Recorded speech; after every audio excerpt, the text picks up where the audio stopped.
Hello, everyone, and welcome to the P1 Broadcasting Channel. You've got Murph. You've got the beautiful wreck, the Ryan Eric King, and we're live from the world's most famous race course. It is the Indianapolis Motor Speedway. And if you weren't tired of Indianapolis before tonight, Ryan, we've got one more for you before the big show on Sunday. Yeah, I mean, there's no place like here, and if you're in any league, you want to win here. It definitely makes up for a bad season if you can pull out a win at Indianapolis to cap off your year. It does make a bad season turn to good. We do have a championship battle on our hands, although maybe not much of one. Kyle Clinworth, 47 points to the good, and really, if he's able to start this race,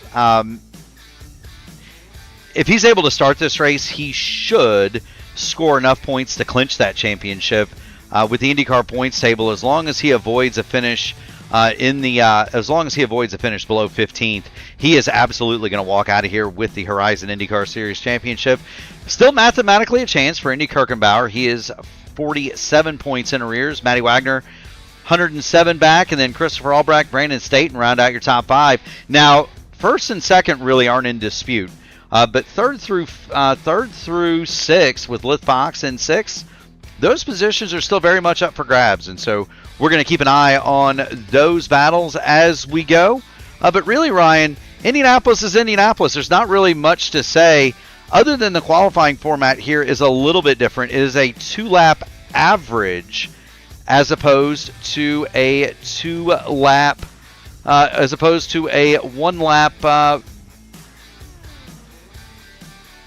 I think you're looking for best lap out of two. Yeah, as opposed to best lap out of two. My apologies. So we don't have the ability to show an average in ATBO, so we're going to show you the best lap, and then we'll let you know how they line up. The field's a little bit shorter. 17 cars, I believe, signed in. And that's normal for a league environment as we watch Gary Lovern circulate the speedway. That's normal for a league environment, Ryan. With the season winding down, you tend to see participation drop off a little bit. But 17 for a finale is still pretty decent showing. Yeah, decent showing. Enough cars to push our title fight to the last round. It should be interesting out there. No matter how many cars at Indy, eventually lap traffic will be an issue for the leaders. Yeah, and so let's talk about that. I don't know if you had occasion to do any of the fixed or open Indianapolis 500s, but the way the car races now, the package, the tire model especially, gone really are the days of giant pack racing here. If there's any kind of heat in the track, it is going to spread out, and you're going to see racing throughout. You're going to see racing throughout the field. The weather for this race, it is rather cool, 67 degrees in the air, 89 degrees on the track. Wind is a breath out of the southeast. I will say this, Ryan, I wish it was going to be 67 degrees in the air Sunday in Indianapolis, Indiana. It is projected to be a little bit warmer than that, brother. I don't know what happened, but a heat wave has really just washed across the country. Yeah, it has. We're watching Kyle Clinworth as he maneuvers his way around the speedway. Let's actually jump in the left eyeball of the championship leader. There he is, hauling off into turn 3, 237 miles an hour. Now, this is a custom fixed setup. It is not the iRacing fixed set, nor is it the highly massaged setup that we would have been running in the open for the Open Series. But Ryan, what do you think Clindy is going to be able to take away from having qualified for those two big races? He made the top split in the open side, and he made the top split in the fixed side. What do you think he's learned about qualifying in Indianapolis? Oh, I'm not sure what he's learned particularly, but it's the qualifying runs in Indianapolis are their own, separate beast, and just getting the reps in makes you better at qualifying here. Yeah, so I can tell you one thing that I learned a lot about in the last couple of weeks has been the hybrid deployment. We're watching Matty Wagner as he circulates under his run. There is a very specific way that you utilize, deploy, and regen the hybrid here at Indianapolis on a qualifying run. It is not in any way related to the way they do it in real life. Real life, they do not regen here. Uh, I but mean, we, we did see on Sunday that pretty much sealed the front row. The people who actually regen actually had an advantage. Yeah, so we learned that there were very specific spots in the track in qualifying to regen, very specific spots to deploy. And it was interesting how you manage the hybrid, not just the deploy, but the regen was how you went the fastest, and it had knock-on effects throughout the run. So, for example, there were times to deploy and times to not deploy early and late in the run, depending on how you wanted the tires to wear. Matty Wagner goes to third quick, depending on how Well, you wanted the tires to wear, and it was very much it had influence over the entire run what you did on laps 1 and 2 with the hybrid. yeah, because in real life, kind of the less popular but more effective strat would be to regen into 1 and 3. It seems counterintuitive to scrub speed, but it put less wear on your tires.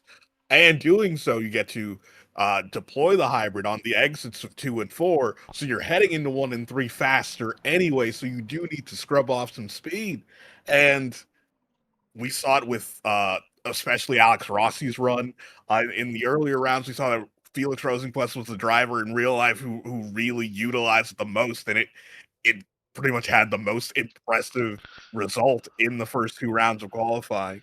Yeah, and so that's something that we've been learning. We're learning in the sim. This is the first year that we've had the Indianapolis 500 in iRacing with the hybrid.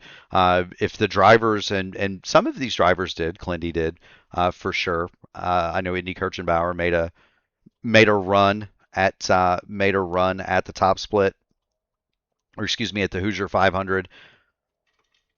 There are drivers that have run a 500 with the hybrid, but many of these drivers, unless they were in the Hoosier 500 last year or they've been in another league that has run Indianapolis since last December, they have no experience with the hybrid model at Indianapolis, and so other than the last couple of weeks, and so that's going to be a huge thing too. It's going to be a storyline to watch for, along with the championship fight, and with those storylines. Ryan Air King, we need to head to the grid because we have a field set and ready to go.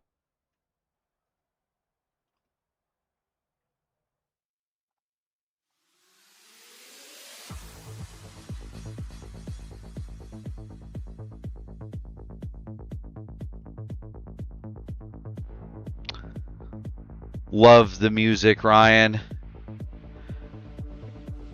We are in the gridding period.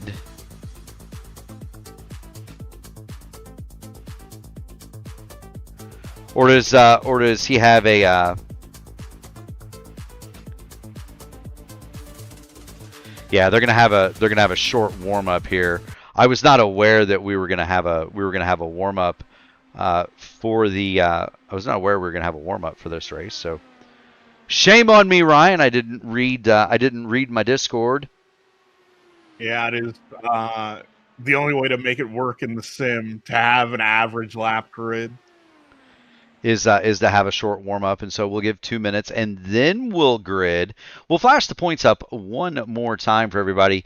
Just as a reminder, Kyle Clinworth and Indy Kirchenbauer are the only two that are eligible for the championship, and we believe not only after having won the pole, but just by starting this race, Kyle Clinworth will clinch that championship no matter what Indy Kirchenbauer does in the race, and no matter where Clindy finishes, there are 19 cars signed in. I find it hard to believe that Clindy would finish 19th in this race. It'd have to be a catastrophe. He is very, very good around the rectangle, Ryan.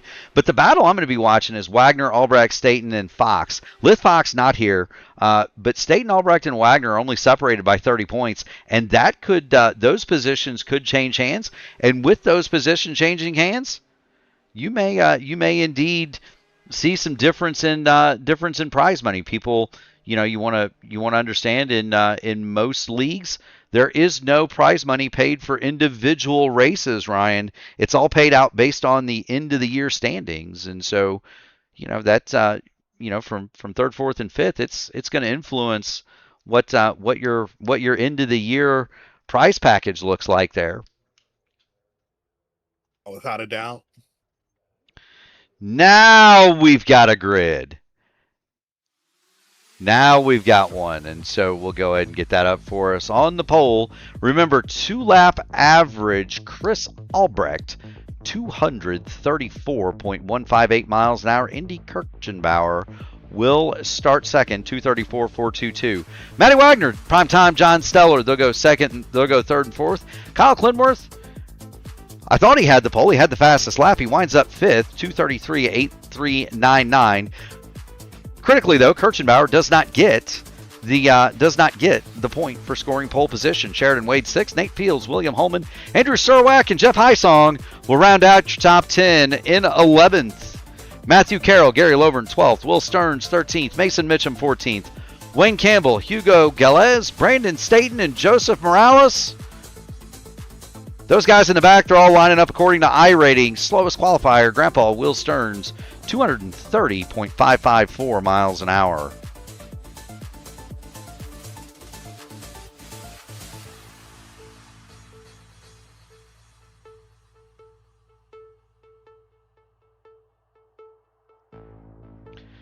Get a good look at the pace car pulling away down the famous main straightaway.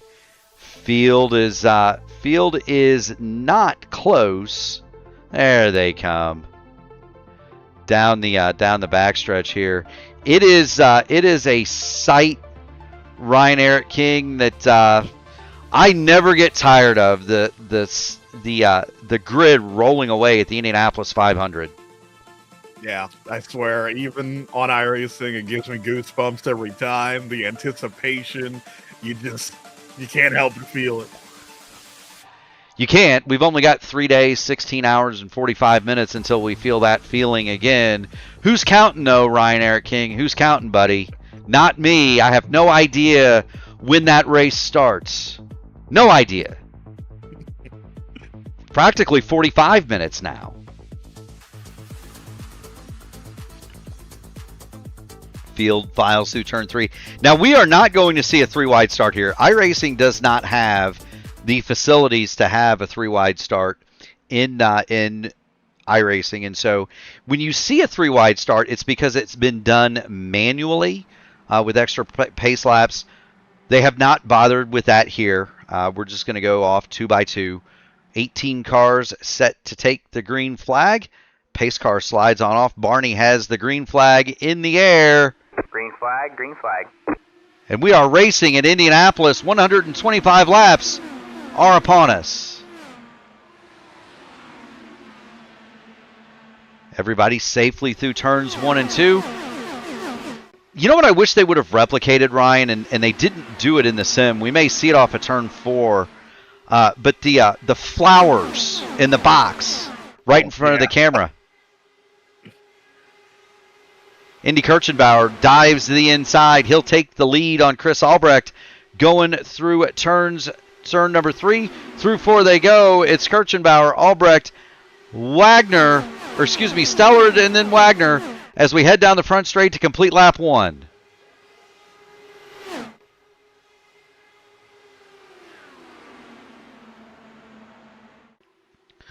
And there you have it, 18 cars. Joseph Morales, the caboose on the train. Everybody is right together. Indy looking on the back of Chris Albrecht for the lead.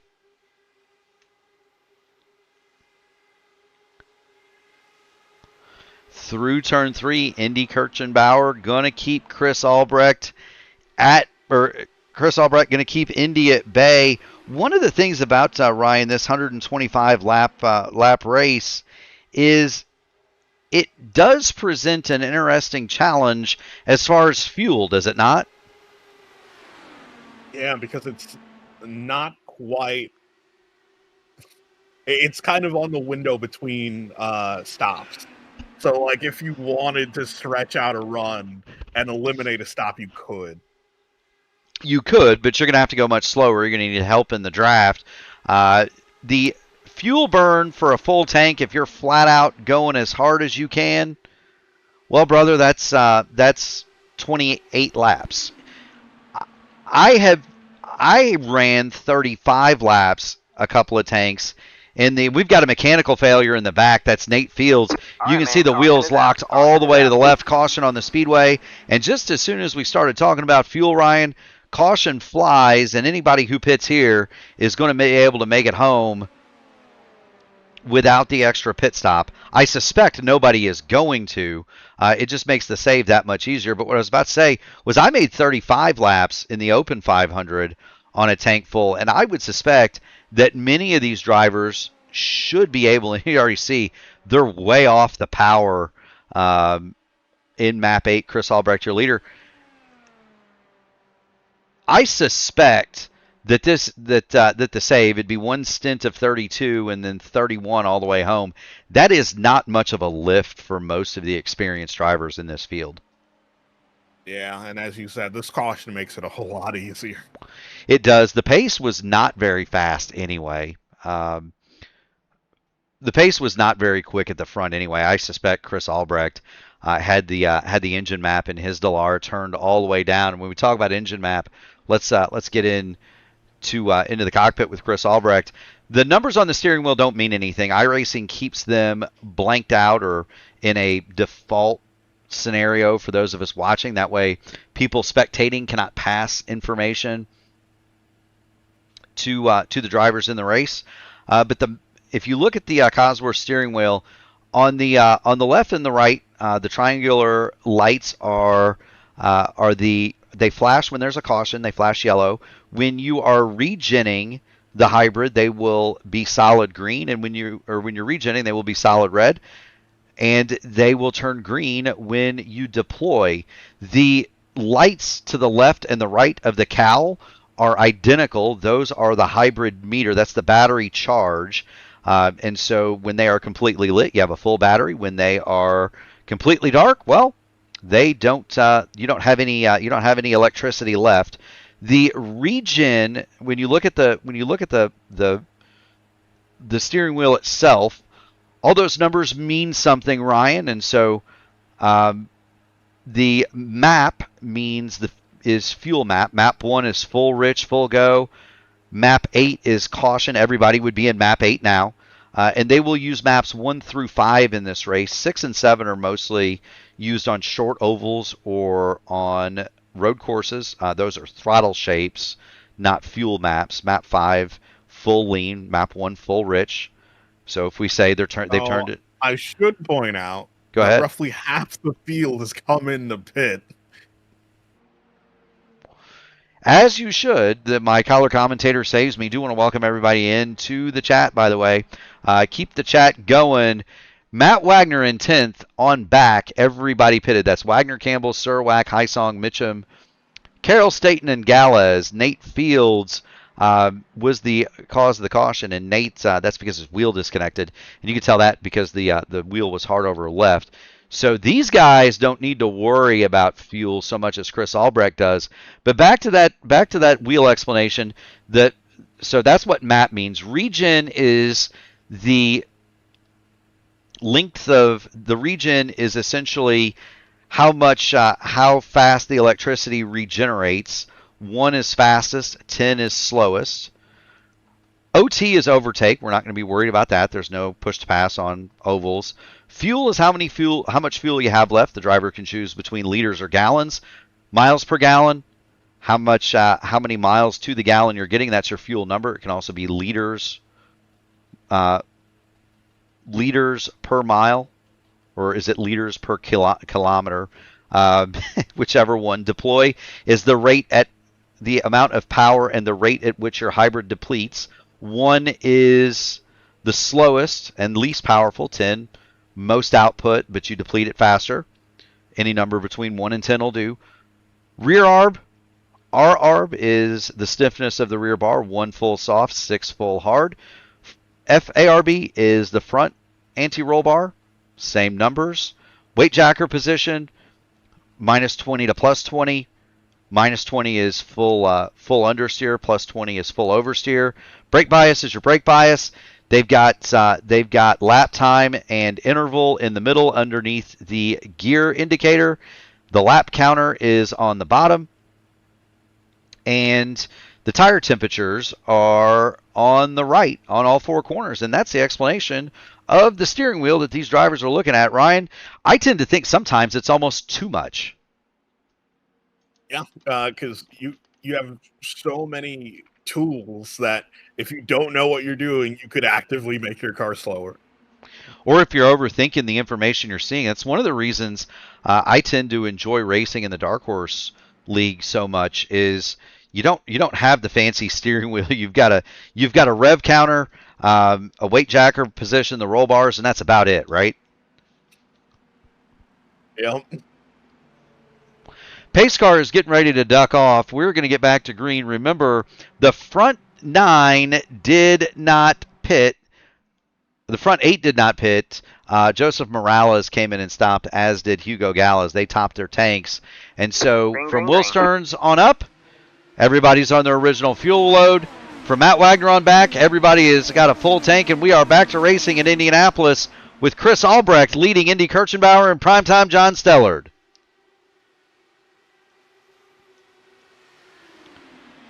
Indy is already looking all over the back of Stellard.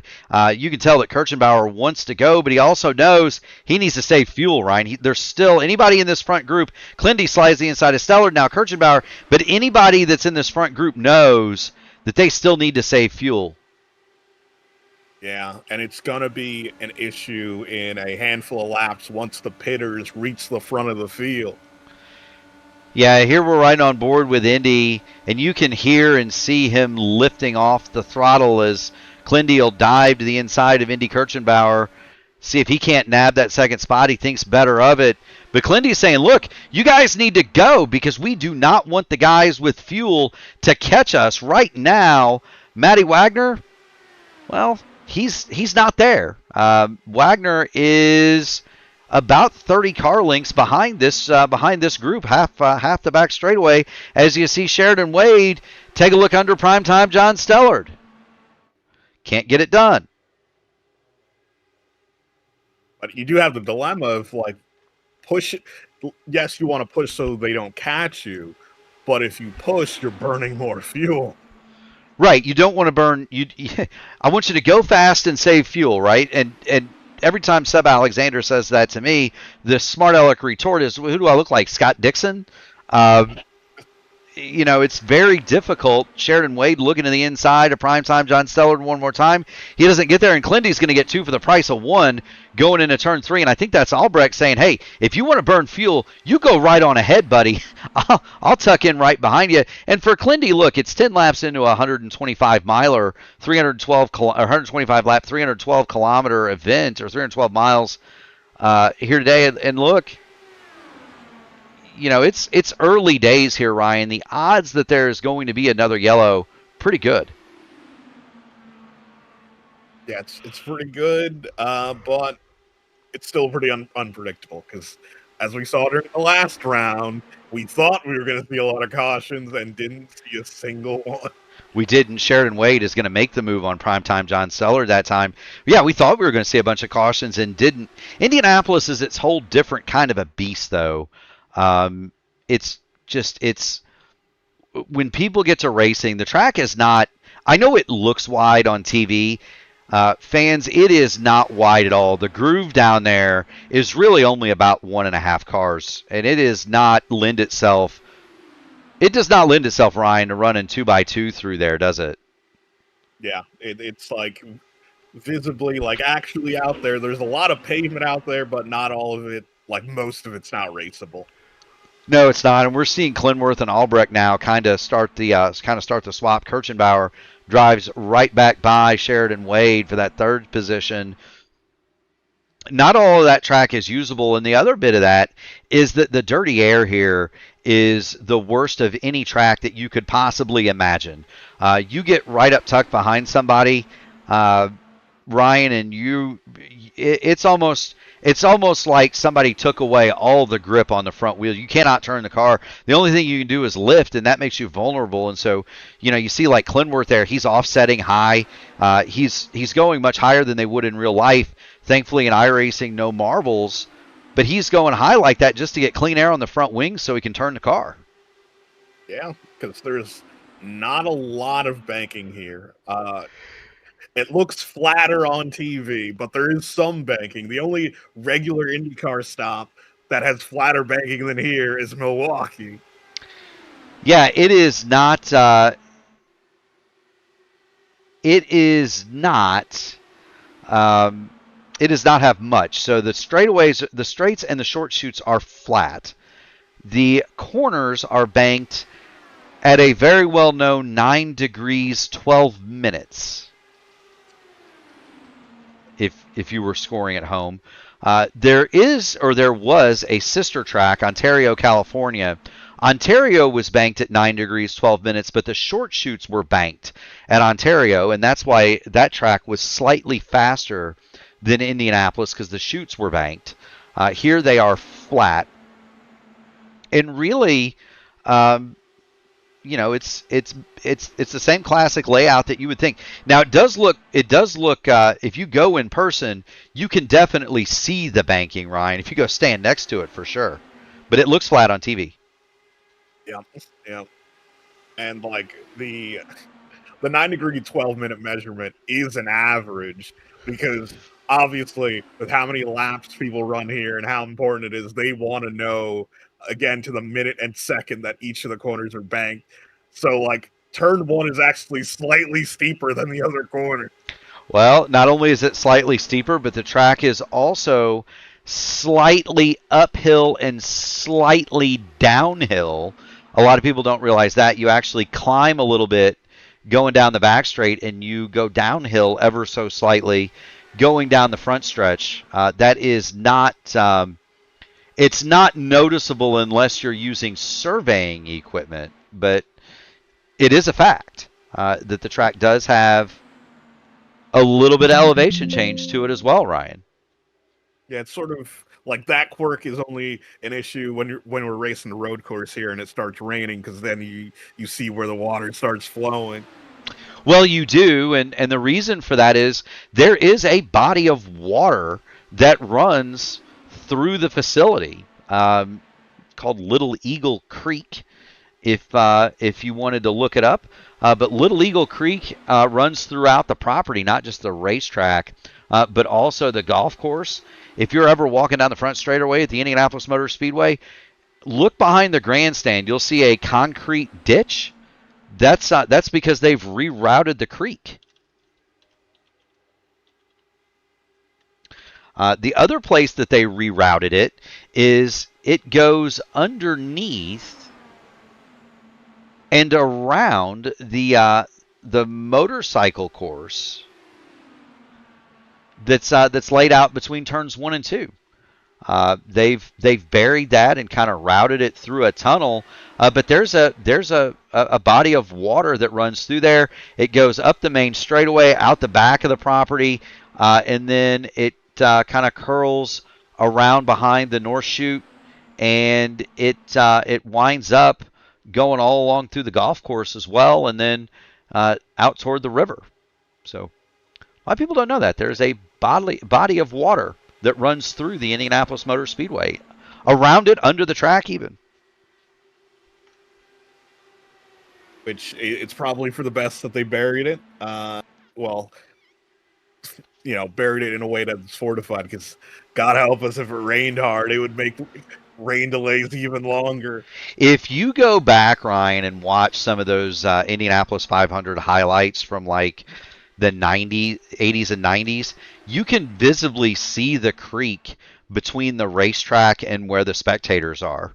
That was a prominent part of the snake pit back in those days. When fans would jump in the creek and cool off. And you're right, when it would rain, it would turn into a bit of a quagmire. Albrecht, Kirchenbauer, and Sheridan Wade have separated themselves now. The front three. Kyle Clinworth is about 0.7 of a second behind them. I've got to think, based on the lap times and the way this looks, that those front three have really turned it up, and they're saying, look, we're going to go for it. We're going to bet there's a caution. Clinworth is willing to save his fuel, knowing that he's going to be able to make it home on one fewer stop. Same for primetime John Steller. Anybody behind Clinworth is good on gas. What surprises me is this car right here. It's Matt Wagner. He is the first car that stopped under that yellow, and he has not really made all that much progress, Ryan. He is to the back of Gary Lovern, but he hasn't pulled himself much further forward than that. And not to mention, he's all alone. Like, there's a gap, a huge gap behind him. Yeah, Will Stearns is the next car. Stearns is leading Andrew Surwack and Wayne Campbell. Campbell scored a fine podium finish in the Area 51 race last night. But these cars have lost the draft of Matt Wagner, and so they need to get going. The draft envelope in these cars, Jeff Heisong is going to hit pit road.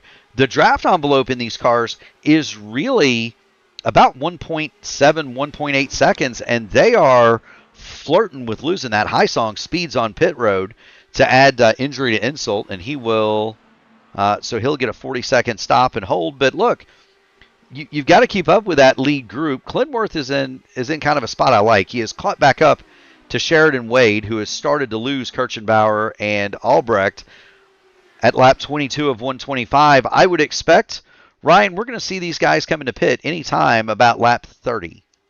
For the guys that did not stop, we'll see Wagner and that bunch. They may stop 33, 34 would be my guess. So I'm not confident in how Sheridan Wade's car is handling. He's been playing a solo game of ping pong with the wall in turns 1 and 2. Giving it the Forrest Gump action, is he? Yeah.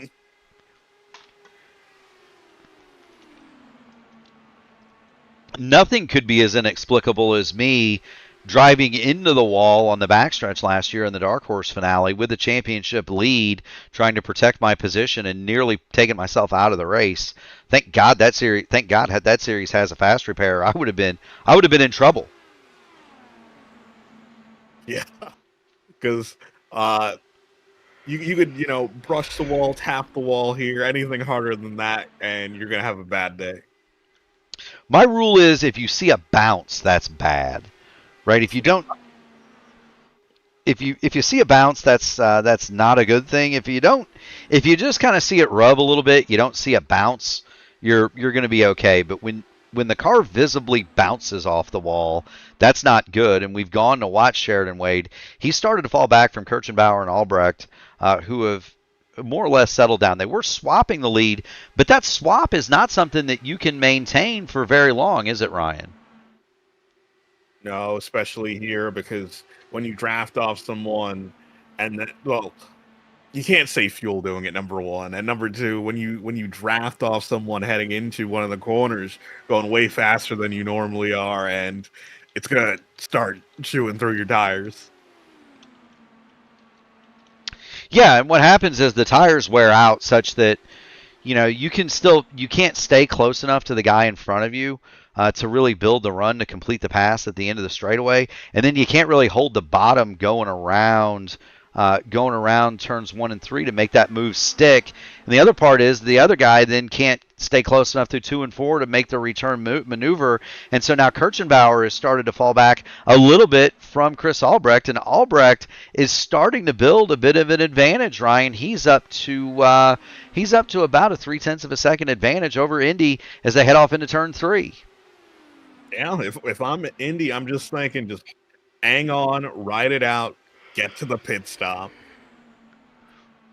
Yeah, that's the main thing right now. I am still very surprised that Matt Wagner has not made more inroads on this group, knowing that he should be able to go just about full tilt boogie on his fuel unless he's thinking he wants to save even more and just kind of play the short pit game at the end or the long run game at the end. Clean air here, Ryan, is king. No matter what, whether it's old tires or new, a car by itself is going to be faster than a car in the draft. Yeah, so you can make that up. is that's the number one thing. Like, I always keep the relative open. Anytime I'm approaching a pit window, if I know I could pit and come out in clean air, I go for it. Oh, 1,000%. 1,000%. You most certainly do, and you're looking at that. You're looking at you're looking at your relative. You're trying to look too at the grays in your relative. You're listening on a radio. You're watching the text chat between the drivers to see when everybody's pitting. You want to kind of keep track. If you're Indy, you want to keep track of when Chris Albrecht, Sheridan Wade, Kyle Clinworth all come to pit road. Because one thing you don't want to do is let them have an advantage. You want to make sure you cover them off. Yeah, you want to cover them off. You want to make sure that you get time in clean air and that your opponents don't. 100%. We still have not seen anybody from that first group that has not yet pitted bring their car into the pit lane. Do want to thank series sponsors 4D Racewear and Taupe Soap. 4D Racewear is your sim racing headquarters. Shoes, hats, gloves, apparel, championship rings for your league. 4dracewear.com. You can hit them up. Give our good friend Jim Herrick a shout. And also Taupe Soaps, the title sponsor of today's event. Taupe Soaps are handcrafted soaps made in the head shape of your favorite IndyCar driver. Pato Award has one. David Malukas has another. We see there was a car on pit lane. Yeah, I believe that's Will Stearns coming in. It is Will Stearns, so he's hit pit road. Get a David Malukas or Pato Award soap. Try them out. That's taupessoaps.com. You enter promo code Horizon. You'll get a special offer for a Taupes soap. Meanwhile, Chris Albrecht still hasn't pitted, and he's got to be getting close. Here he comes. Well, he called it on the radio. Yep, he's coming in. So Chris Albrecht is going to be the first taker, and he is not going to be able to run long enough, Ryan, to make it on the pit stop cut. He'll be the first one in. He'll have the advantage of the clean air, but he is not going to be in a situation where Chris Albrecht is going to be able to make this race on three stops. Yeah, it would take intervention from the flagman to get to make it on 3 stops. And that's another one. You mentioned the flagman. We call him Barney in iRacing, and that's his name, right? Barney. What is his full name, Ryan? I don't remember.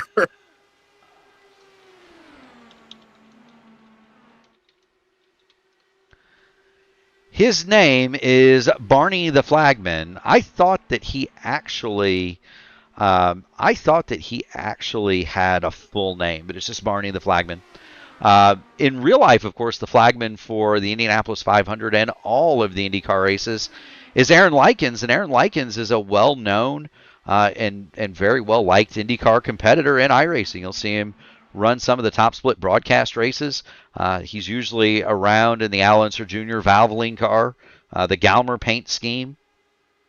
And so always good to see characters, not just drivers, but really characters from all over the IndyCar community. Adam Blocker, a fixture, a staple in the community. He's an engineer on the next team for Chip Ganassi. Ryan Campbell works for Dale Coyne. There are all sorts of community members that work in the series. And it's always good to see them in iRacing enjoying themselves too, right? Yep. I would have to think though. Sheridan Wade coming to pit road. Indy Kirchenbauer are going to stay out for another lap. Luca Tedesco is going to pull his cars in. I kind of always wondered about that though. Like, wouldn't it? I don't know if it would feel like you were going back to work, right? You worked on these things all day and then you go home and sim race them. I don't know, man. I mean, to a certain degree, yes, but Be that as it may, a lot of those guys are some of the finest sim racers you'll ever run into. Campbell and Blocker, especially, those guys are usually at the front anywhere that you can find them. One more round for Indy Kirchenbauer. He's made 34 laps, and he's going to peel it in. So too Kyle Clinworth. Here comes primetime John Stellard. That'll turn the lead over to Gary Lovern, and so give Gary Lovern his due. There he is. He'll cross underneath Barney, and he'll take the lead. He is working his 35th lap of the run. So king of the fuel save so far, Gary Lovern. He will be the last to pit, and when he does, that'll turn the lead over to Matt Wagner, who was one of the original stoppers on that initial caution. yeah, and that's when things get interesting. It is. So you're looking. We'll see what the true differential is. You don't know until the pit stops actually happen. We'll see what the true differential is as Lovern comes in to make his pit stop, and Wags will assume the lead, and we'll see what kind of laps Matty Wagner can lay down now. Because if you're Wagner, you might have been saving a little bit, but now you've got to go to the whip and try to run as hard as you can for as long as you can. He's been out 30 laps. Now remember, some of those are under caution, and we don't know how much he's been saving. I would assume he's been saving some, Ryan, just for the fact that he didn't blitz through the field as we thought that they might. But keep an eye on Matty Wagner, because this is going to be the strategy differential. Albrecht has been out 4 laps. Everybody else has just stopped, and Wags is going to go for another. In will come Andrew Surwack. That'll promote Wayne Campbell to second. Mason Mitchum is third. And they've got a pretty decent gap over Hugo Gallas and Matthew Carroll, who run now in the 4th and 5th spot. Or, excuse me, yes, 4th and 5th spot. Chris Albrecht is about...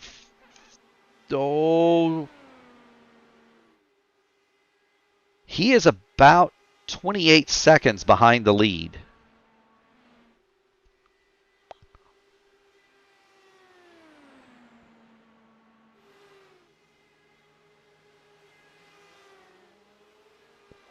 In will peel Wayne Campbell. Matty Wagner is going to come across, lead lap 37 of 125. Begin lap 38. Do want to thank everybody for tuning it in. If you haven't already done it, make sure you click the like button on the video, ring the bell, subscribe to the channel so that you can get in on all of the iRacing fun. It is the Topes Soaps 250 from the Indianapolis Motor Speedway. In iRacing, Matt Wagner is currently your leader. We are in a pit stop cycle. The top 5 do have a differential. They did stop under the first caution, and there's the lap counter for everybody. Wagner is going to peel it in. So here comes Wags, here comes Mitchum. Wagner going to try to get it woed up, and he does so, although that car did not look very happy with him. Coming down the pit lane, and that'll turn the lead right back over to Chris Albrecht once everything slices through, and he's got Sheridan Wade hot on his heels.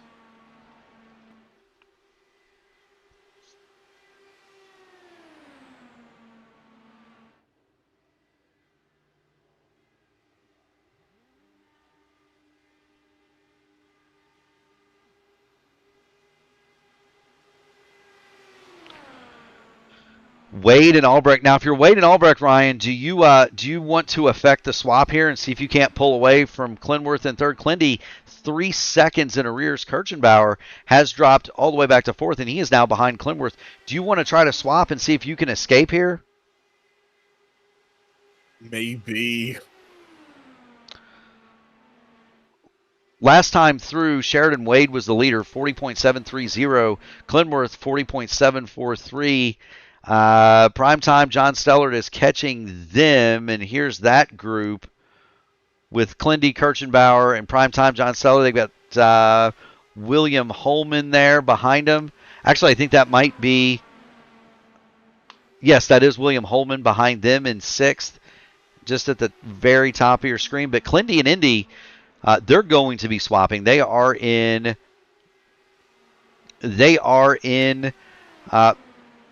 communication with one another. They spend their time in this Discord together.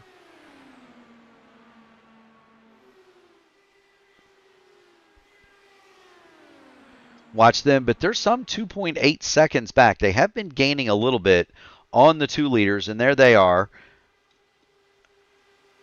William Holman is 6th, and there's William Holman as he runs along. We'll get in a little bit tighter on William, so you can see the Auburn University paint on that number 84. In 7th, after the pit stops, Matt Wagner in the track rocket machine. He runs along in 7th. Right behind him, in the 34 for Votive Racing League, that's Gary Lovern in 8th. Andrew Surwack with the Gatorade colors is 9th. And Wayne Campbell runs along in 10th. Mason Mitchum is 11th, and there's Mace 12th.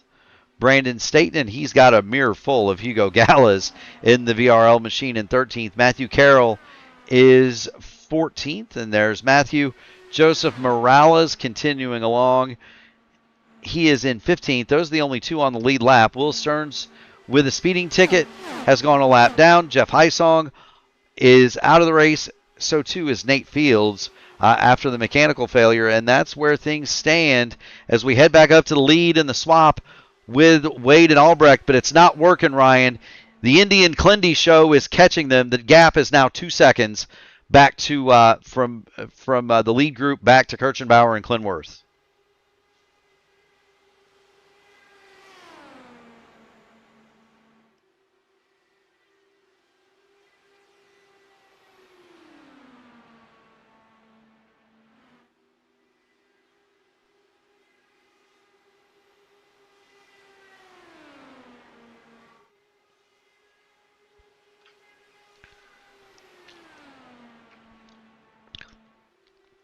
We work lap 43 of 125. Everybody's got them, Ryan. You've seen this racetrack from a little bit of a different perspective than most of us, which is through the press box. My seat is in an A box about right across from where the exit of pit lane is. Pit box number 1 is directly across from me. What are some of the cool things, sights and sounds and things that you've seen at Indianapolis from your unique view? View is not that unique in terms of you can only really see the start-finish line properly. You can see the entry to 1, but for the most part, just watching through a TV screen. Is there anything cool about the? I can tell you one cool thing about the press box, but is there any one cool thing about the press box that stands out that most people wouldn't know? I think most people don't really realize that most press boxes and media centers are basically offices. Yeah, it's just if you want to look at it, it is just row after row of desks, right, and a lot of power outlets. There are a lot of scoring monitors. And then they've got the interview podium up there so that the press can ask, can do press conferences in there. The one thing that struck me about the press box at Indianapolis that most people wouldn't realize is that there are 4 Tag Heuer clocks. And I don't mean watches. I mean they are 4 full-size Tag Heuer wall clocks, and I believe the times on them are London, Tokyo, Indianapolis, and what's the 4th one? Help me out, Ryan.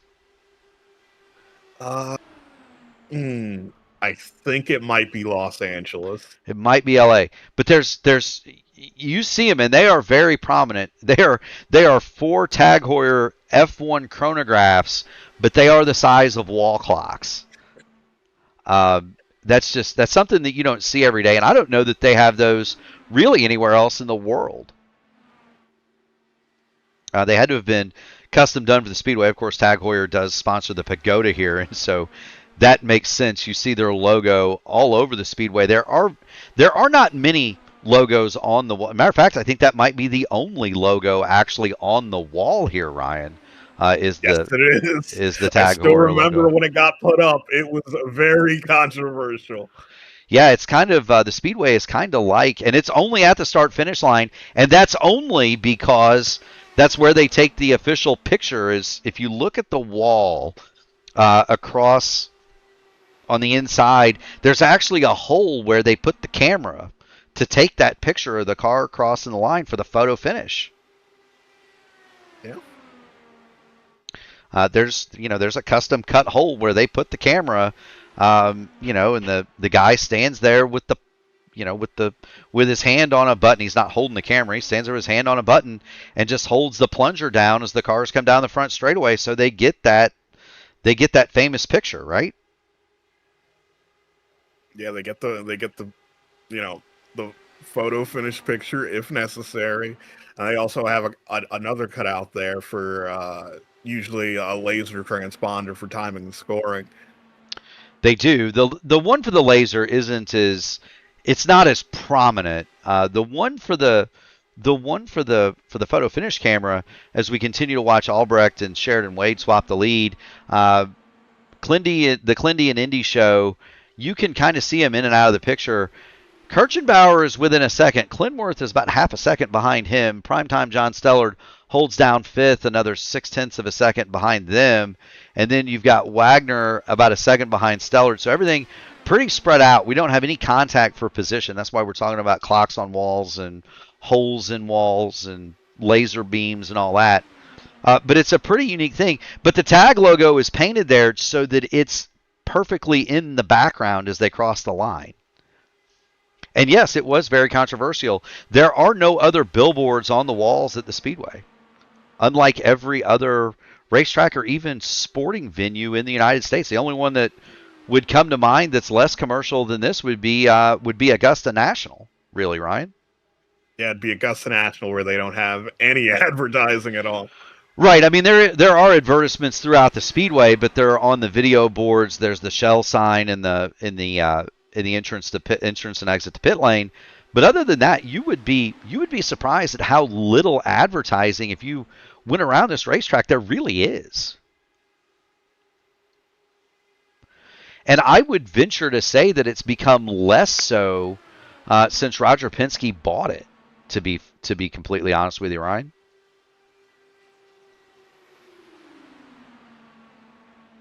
I mean, I get, like outside the Speedway itself, and like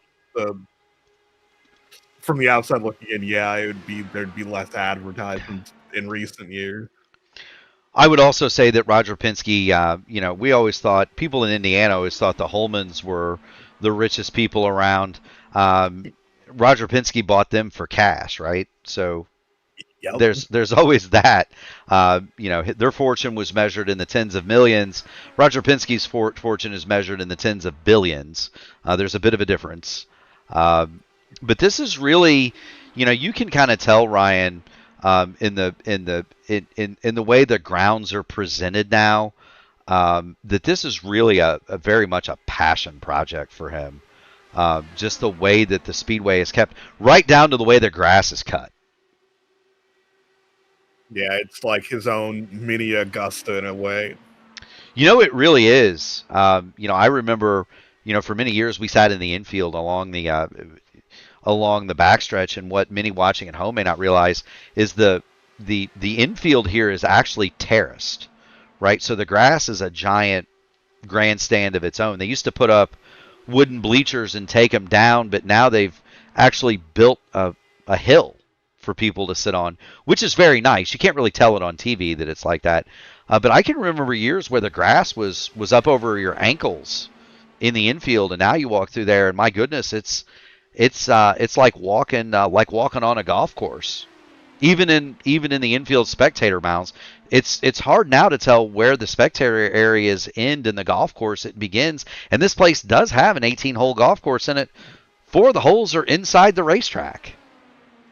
Yeah, and it's always impressive to see, because normally the TV broadcaster, we've done 3 of the 4 now. ABC, NBC, now Fox. They usually do some sort of segment pre-tape for the race, and they film it on the course. That's very true. All right, You know, man. that's very true. Caution is on the speedway. We've got an incident. Gary Lovern has found the cement. Andrew Surwack is involved. Mason Mitchum, very slow on the speedway. Caution is out. 3 meatballs have arrived on the screen. Mitchum, Lovern, and Surwack, and we need to go back and figure out what has transpired here.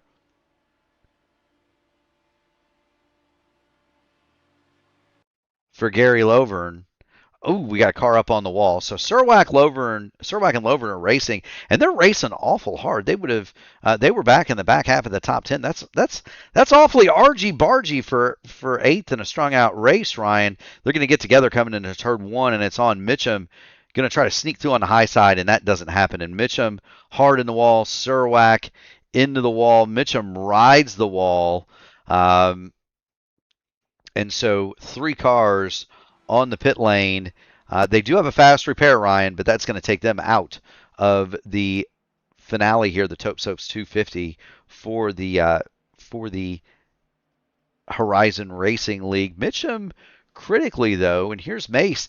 He kept his car rolling. He's only got 3 corners on that baby, but he stayed on the lead lap. He didn't have to tow Ryan, and that's huge. He can get back and get his fast repair, and he's going to go to the end of the line, but he's not going to get too terribly hurt by that.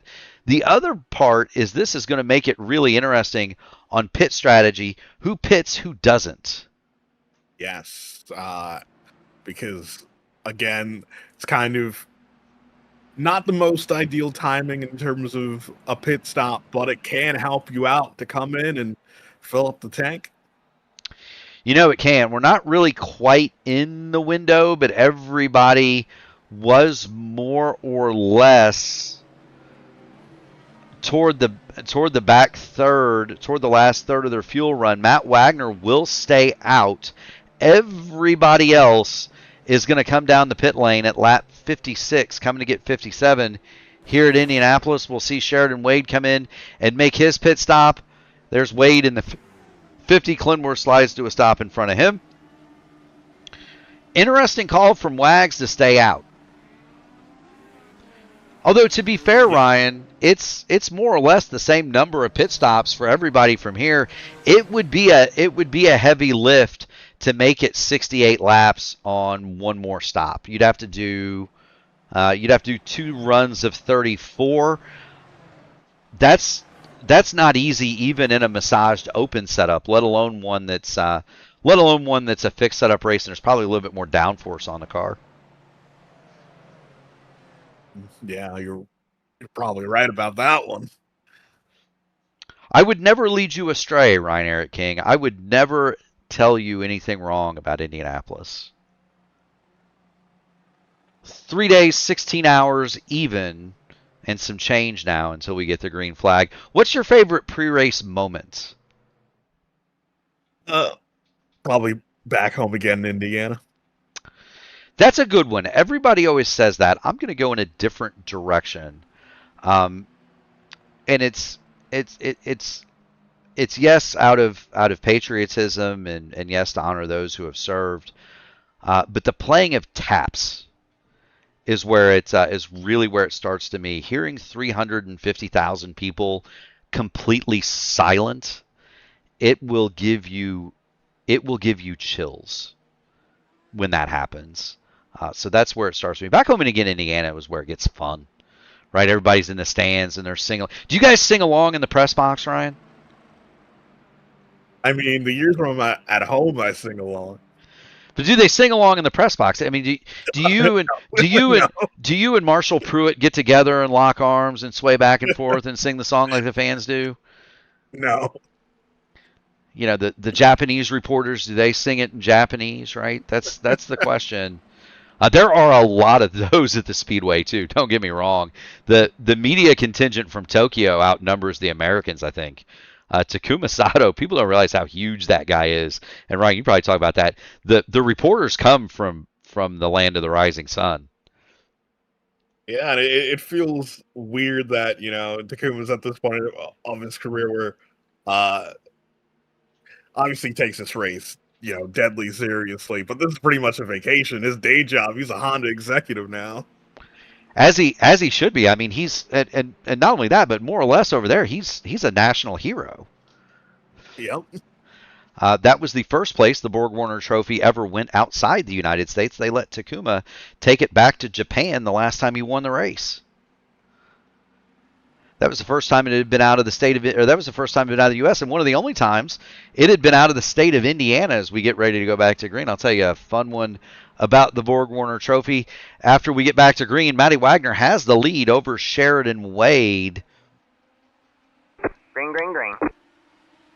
As the race gets started, one more time now. Will Wade and the rest of these guys be content to ride behind Wags, or do you think they're going to try to shuffle him, knowing that what Wagner wants to do is come down to pit lane here in about 10 laps and get out in clean air? Do you think they want to try to bury him, or do you think they want to ride and save fuel? Because it's kind of a conundrum for them, Ryan. I think we're still at the point of the race where you're in save mode, where you'd rather save than push.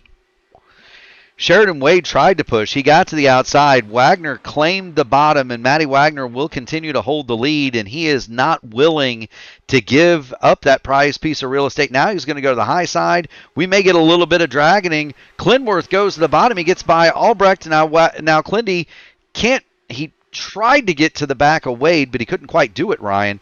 They head down through turn number 2. It's still Wagner, Wade, and now Clinworth third. Albrecht touches the wall and gets into Indy Kirchenbauer. Kirchenbauer's lost a wing. Oh, man. He was forgiven, Ryan. It came off, it popped back on. That doesn't mean that it's not damaged, though.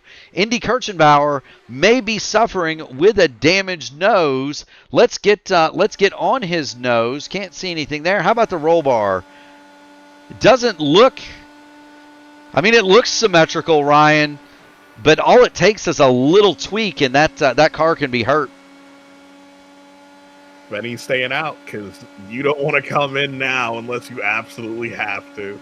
No, it doesn't. He's on new tires, and frankly, Ryan, it's still going to drive, even if it's got a little tweak to it. It's still going to drive pretty decently, even with a little bit of damage to the front wing, as Wade goes to the lead, and Wagner gets a whiff of the dirty air, and he drops almost right back into that front wing of Indy Kirchenbauer. And now for Wagner, what he doesn't want is to get freight trained here. He needs to stay as close as he can to the lead. Indy's going to drop to the bottom, but he's going to be in the dirty air whenever Wade goes down into the groove. Wags hanging tough on the high side, Ryan. He's holding on. Wagner able to hold on to that top spot through turn 2. They'll head down the back. Wagner has the draft, but now he's going to be on the inside. Kirchenbauer is going to have the outside. Clindy is going to make it 3 wide on the bottom. Move Clinworth to second. Big wiggle from Wagner.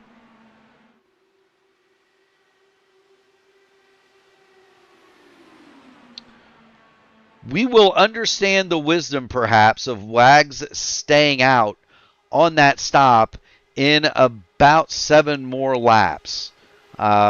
In the meanwhile, Sheridan Wade, Kyle Clinworth, and Indy Kirchenbauer have claimed the top 3 spots, and Clindy is hunting the lead. He does not want to be second. He knows they're going to have to make the same amount of stops as Wagner, and he would prefer to get going here, Ryan.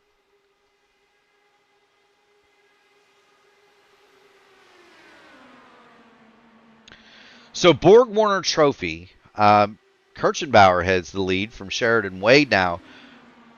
The Borg Warner is not the original trophy of the Indianapolis Motor Speedway. You know that, Ryan?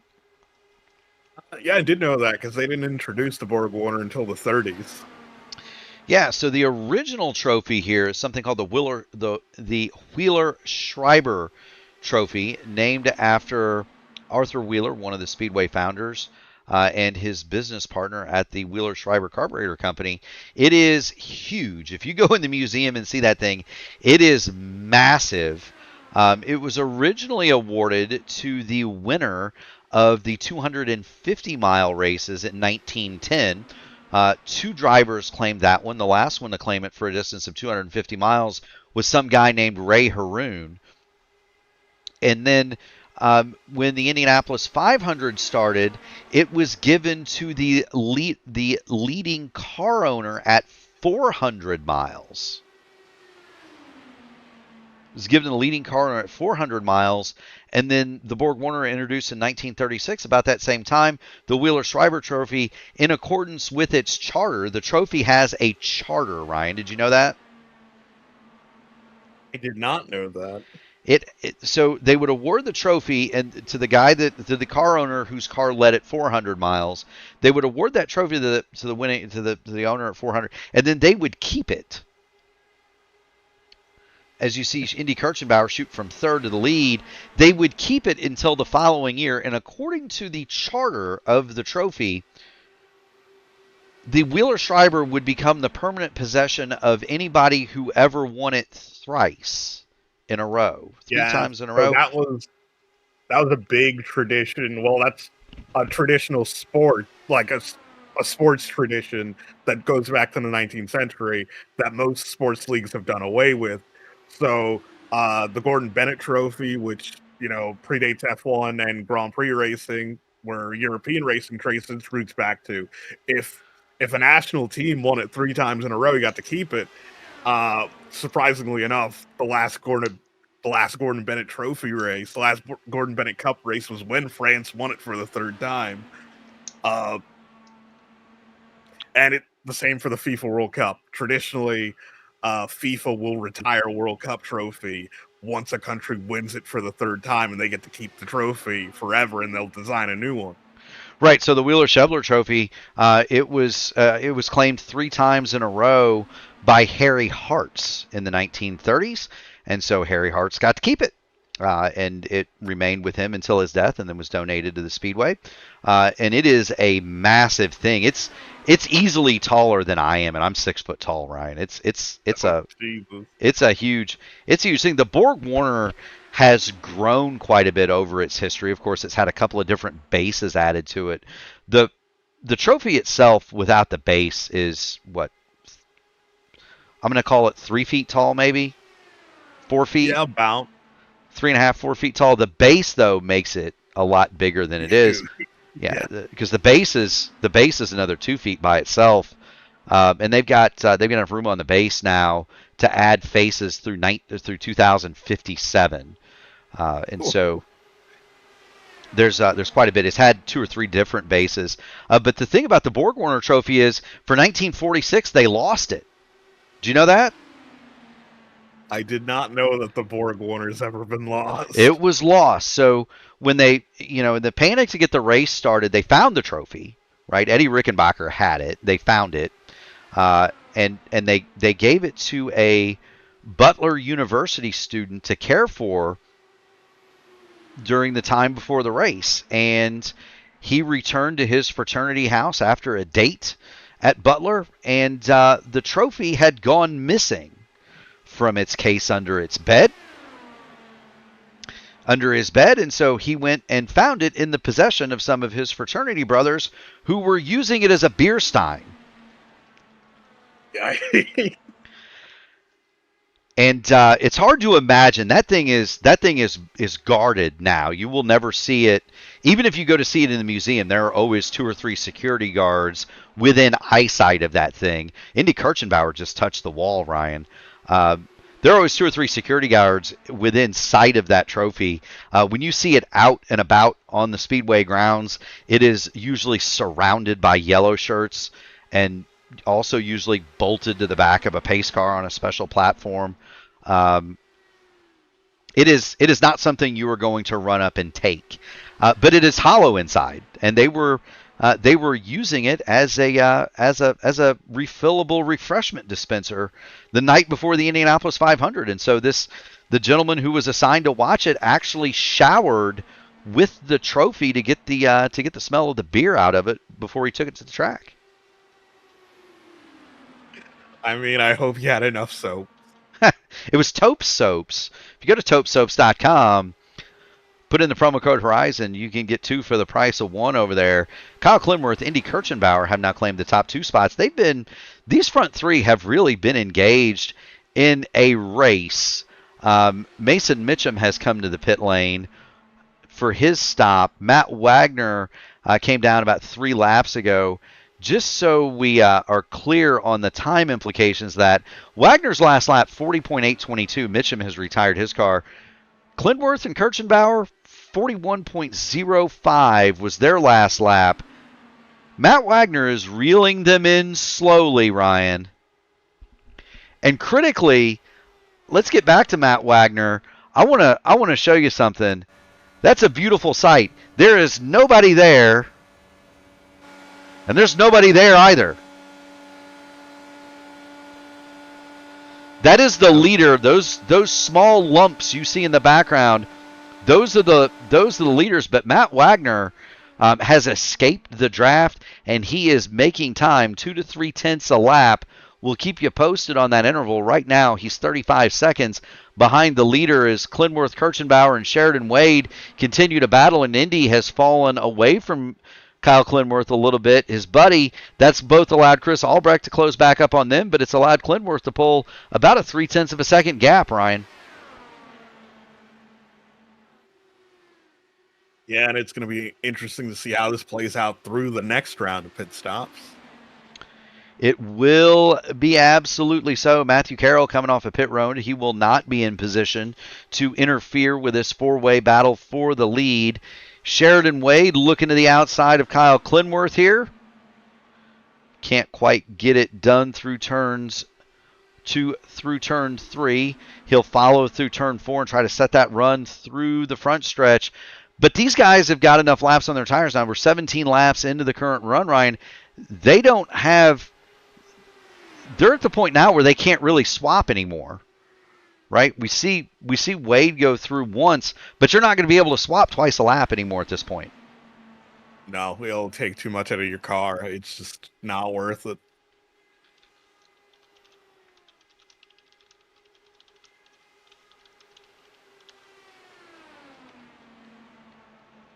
We're going to ask Shane Coker if he wants another history lesson. Another history lesson here. There's the time since last pit. So 18 laps out for Klindworth, all the way down. Wagner just began his 7th lap as Wade goes through on the front one more time. Indy Kirchenbauer thinks better of building the run on Klindworth, and so we'll move Wade back to the point. But that differential is going to be key because Matt Wagner continues. It was a 1/10 of a second that time. He continues to haul these guys in, and he was not all that far behind them when he came in for the pit stop. Shane Coker does want another history lesson, Ryan. We'll let Shane name the topic. If Shane wants to give a topic, he can do that. Ryan, we've talked about pre-race. We've talked about the trophy. When do you get to the speedway in the morning? That's a great question. Are you part of that press armada they run through under police escort at 3 in the morning? No, like that is like there are barely any actual press in that convoy that gets let into the morning. So for those of you who don't know, I'm talking about they assemble the media that would like to be there early at one of the downtown hotels, and they run them through very early in the morning, like 3 or 4 o'clock. Kirchenbauer and William Holman have pulled into the pit lane, but you've never taken advantage of that. Wade hits the wall again. No, if you're a regular of the series, it's normally you find your own way there. Usually, it's for like the visiting press, like from the mainstream publications who are only there for the 500.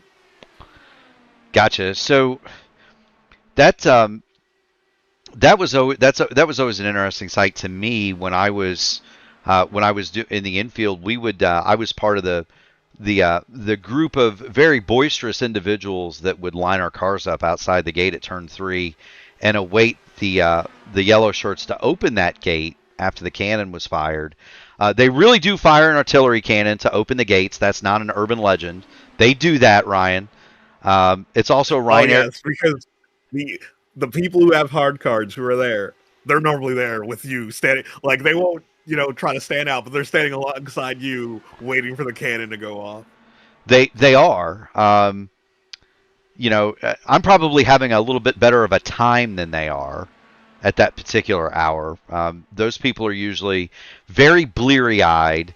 They probably haven't slept very much. They're kind of nervous. Hard card holders would be, competitors and so forth, or people that work at the facility, and so they've got a long day ahead of them. It's not a party for the mechanics and the engineers, but they're there waiting because they want to get to work. The cannon is also Ryan Eric King's wake-up call. That's usually his alarm clock for the race.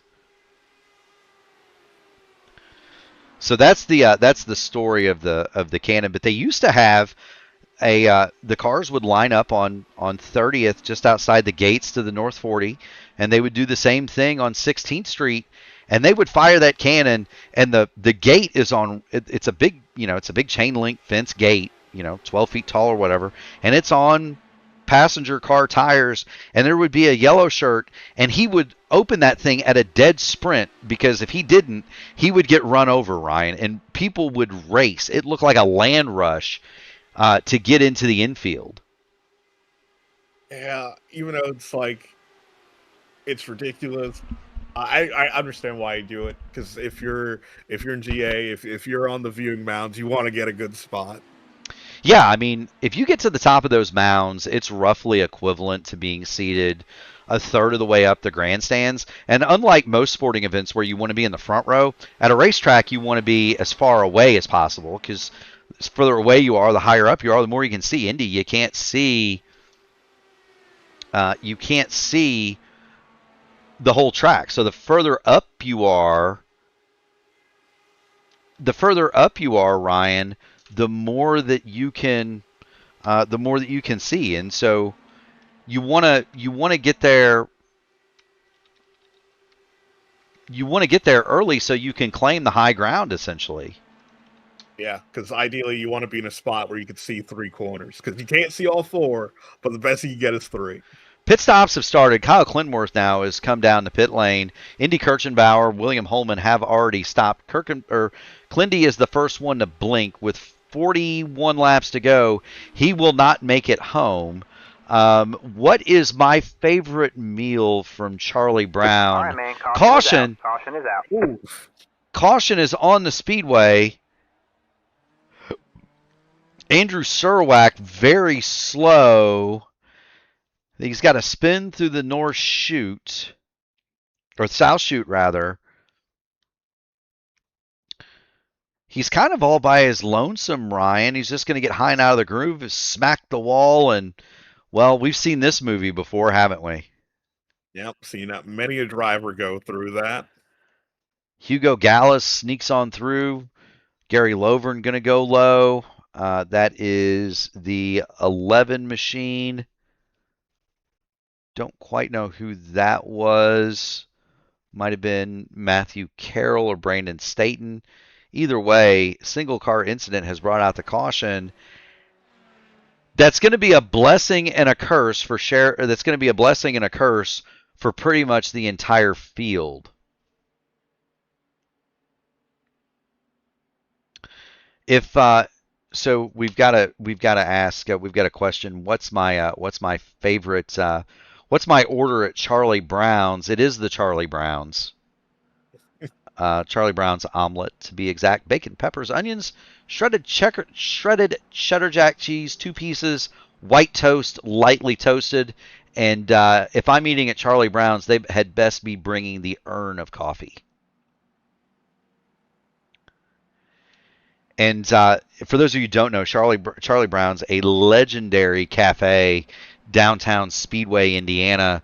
You want to talk about a place that oozes racing history. It's Charlie Brown's. The famous people that have eaten steak and eggs and the Charlie Brown's omelet in that joint is pretty much infinite, is it not, Ryan? Yeah, I mean, it is the place you got to be at least one time during the month of May if you're there. It is. I took Jesper Orman to eat there when he was in Indiana. Took him to Speedway, and we actually sat in the booth where Sheridan Wade missed his pit box. No, he didn't. He slid sideways. They're going to pit the car, but that's going to cost him some time. Primetime John Stellard stayed out, by the way. Here's the race off pit road. Wade will be the first car. Kirchenbauer and Holman had already stopped. Clinworth is going to be fourth. Wade is going to come out fifth. There's Primetime John Stellard. But we sat in the booth where the deal to sell the speedway from Tony George to Roger Penske was consummated. And there's pictures of that day all over the booth. There's a signed menu from everybody involved. But after they had signed the papers, Roger Penske took everybody to breakfast at Charlie Brown's. They walked out of the administration building across the street, down Main Street. Penske, Doug Bowles, Mark Miles, and Tony George, and literally broke bread. Had some pancakes, Ryan. Yeah, definitely a day at Charlie Brown's for the history books.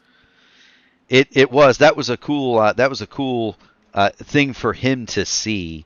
It's a cool place to be, is Charlie Brown's. But the list of famous people, and not just race drivers, but the list of just famous people in general that have gone in there for steak and eggs and pancakes it is indeed a list, Ryan. I don't know that a lowly broadcaster for the P1 Broadcasting Channel on YouTube would qualify as a famous person that's dined at Charlie Brown's.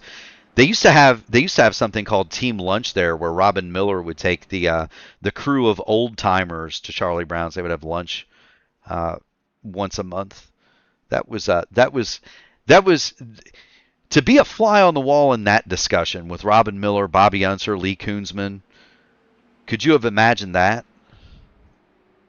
Yeah, I mean, obviously it was slightly before my time, but traditionally in the media room, you made it if you've cover IndyCar regularly and you live in Indiana, and then Robin asks you out for lunch.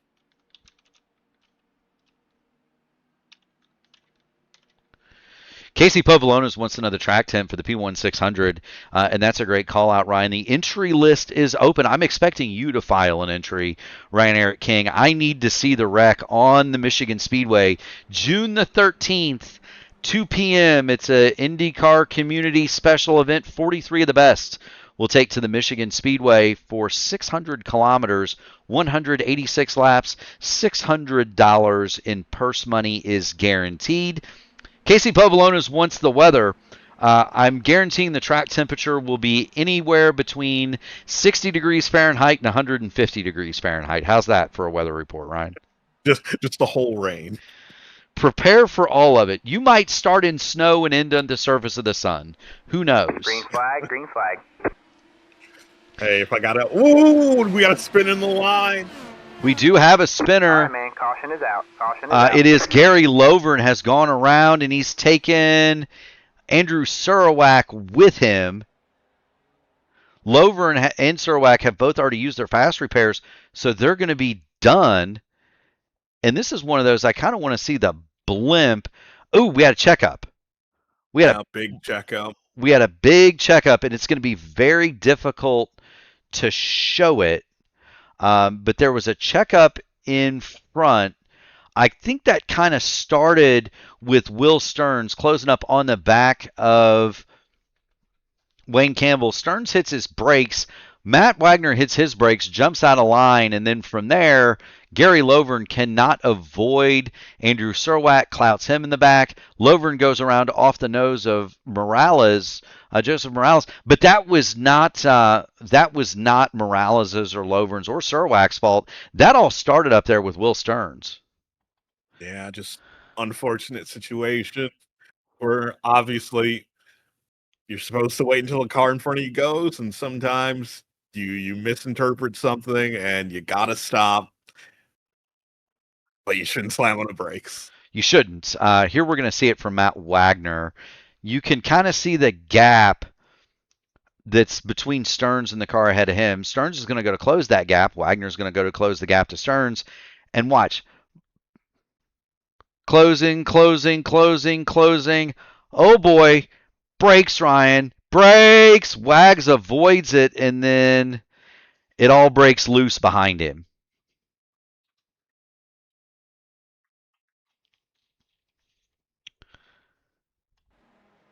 So we go back under the yellow light. This is a huge benefit to primetime John Stellard, Indy Kirchenbauer, William Holman, and Kyle Clinworth because it basically assists them in making the fuel number to get home. And we're getting pretty close to home. We are indeed. I'll give you some more interesting facts about the Indianapolis 500, Ryan. You ready? It is estimated that there will be 1.1 million beers purchased at the Indianapolis Motor Speedway and consumed. That does not count how many are brought in coolers. So 1.1 million cans of Miller beer, 19,000 gallons of Coke. If you laid the hot dogs consumed on Sunday end to end, they would circle the 2.5-mile course more than once. 12,000 pounds of hamburgers, 2,500 pounds of chicken strips, 27,000 pounds of fries, 500 gallons of ketchup, and 1 million pounds of ice. And I was waiting for the pork tenderloin stat. I want to know how many pounds of pork tenderloin were put in between buns. That is an interesting number, and that is pork tenderloins for those of you who have never been. Ryan, they are a matter of speedway lore. Matty Wagner is going to pull into the pit lane here. The bun is not sufficient to hold that sandwich, is it, Ryan? No, it is not. You get a regular hamburger bun, and it covers about a third of the tenderloin. And a third might be optimistic, I think. Is there an official drink of the Indy 500, or is it just beer? As hot as it usually is, it's whatever is nearby and cold. Is the official beverage of the Indianapolis 500. Miller Coors is a sponsor, so if you go to purchase a refreshment, it is a Miller. It is something under the Miller Coors umbrella. If you get a soft drink, it is Coca-Cola products. There is a Coca-Cola bottling plant directly across the street.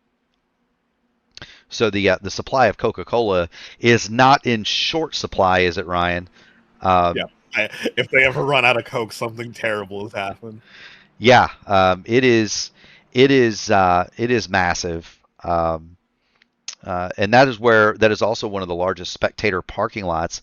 Is the grounds around the Coca-Cola plant as we get ready to go back to green. That's the famous Coke lot, and it's called that because, well, there's a Coke factory. You're parking in their parking lot, right?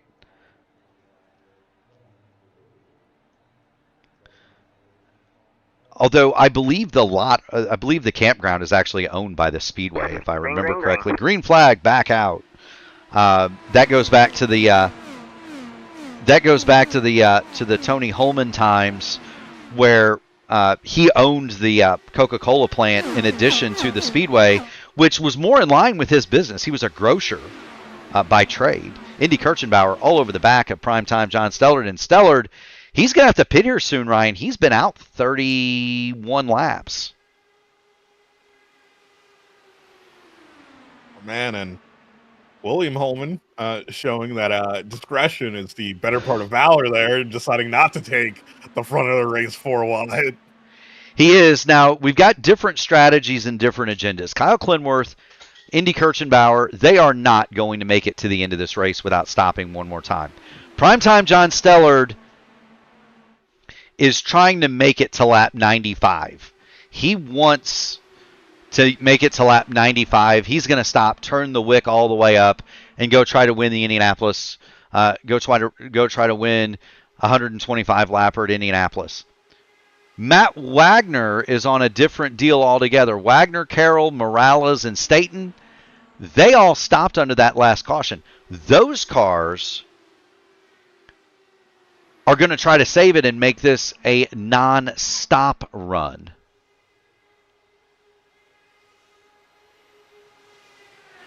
So 3 different strategies we're monitoring. There is the Clinworth, Kirchenbauer, Sheridan Wade, William Holman, Chris Albrecht group. They are the top 5. They are going to have to stop one more time. John Stellard, he is also stopping one more time, but he is going to try to make it at least 2 more laps, Ryan, as he's fallen. Stellard has fallen back into the clutches of Gallas and Campbell as the lead continues to be hotly contested between Kirchenbauer, Wade, and Clinworth.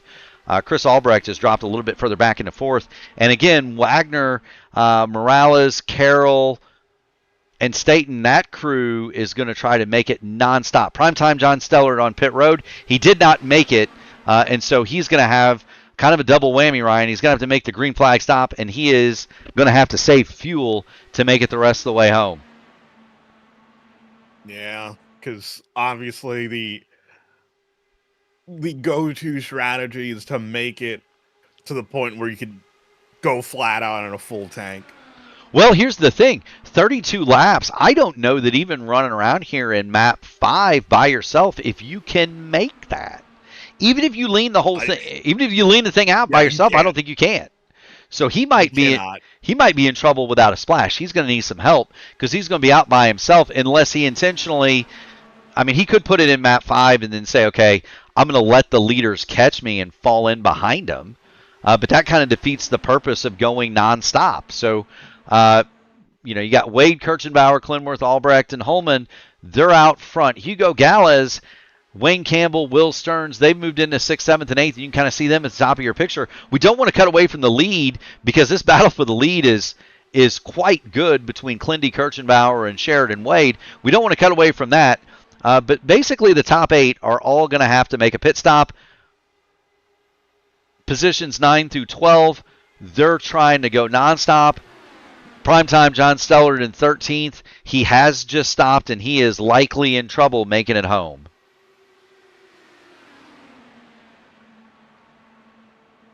Man, let me take another glance at the track temperature right now because I don't know about you, but has cloud cover picked up? Because it looks pretty dark out there. It is mostly cloudy, 67 in the air. The air temperature has dropped. The track temperature has dropped as well, down to 87 degrees. It's mostly cloudy. Wind just a touch out of the north-northeast at 1 to 2 miles an hour. That is standard wind here, Ryan. That's not something. That's what you get when you run a fixed session, a fixed official here. So that's what the drivers are used to.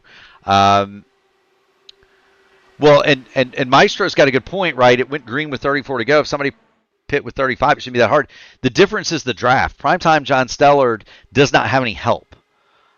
He's out there by himself. You can go 35, 36 in the draft, but you can't do it. You can't do it by yourself, no matter how lean you run the tank. And that's the conundrum for Primetime John Stellard. He is out there. He's got the whip to it, but he has gone a lap down now. And he is going to be in the draft of the cars in front. So he should be okay now. He can save enough fuel to make it from here, from where he is. The question is going to be, when does the Indy and Clindy show pit? Kirchenbauer has been out for 20 laps on his run, Ryan. That, to me, signals that he's going to be in sometime about lap 110 to 115.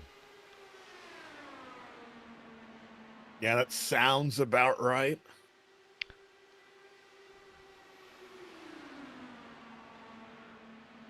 It does sound about right indeed.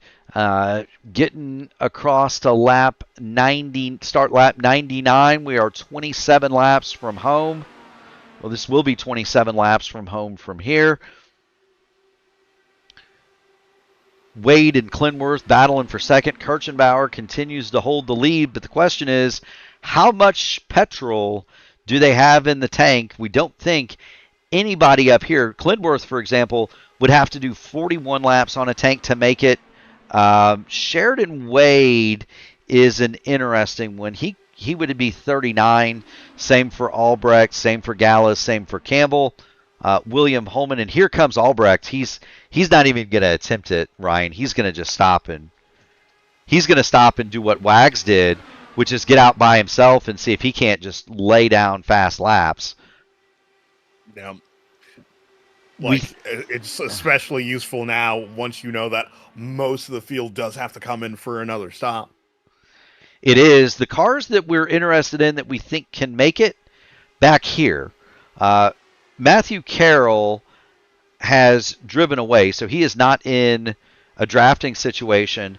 Matt Wagner and Brandon Staton are being very loyal to the rear wing of Joseph Morales here. And Morales is going to come down the pit lane, and that is not what Matt Wagner wanted to see. He wanted Joseph Morales to keep circulating in front of him, Ryan.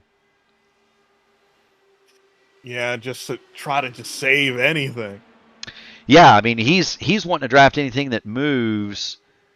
That is valid. Next best thing might just be to pit when you get as close to 10 gallons as possible.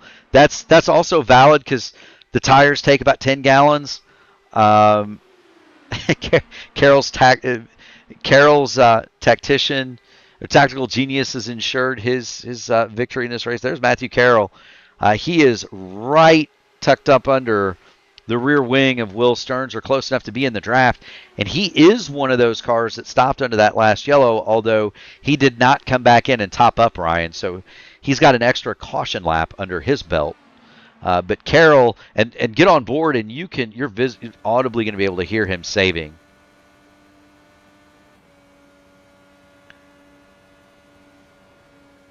Wade's calling on the radio. He's coming in. And this would be about right for that. This would be about right for the I'm going to come.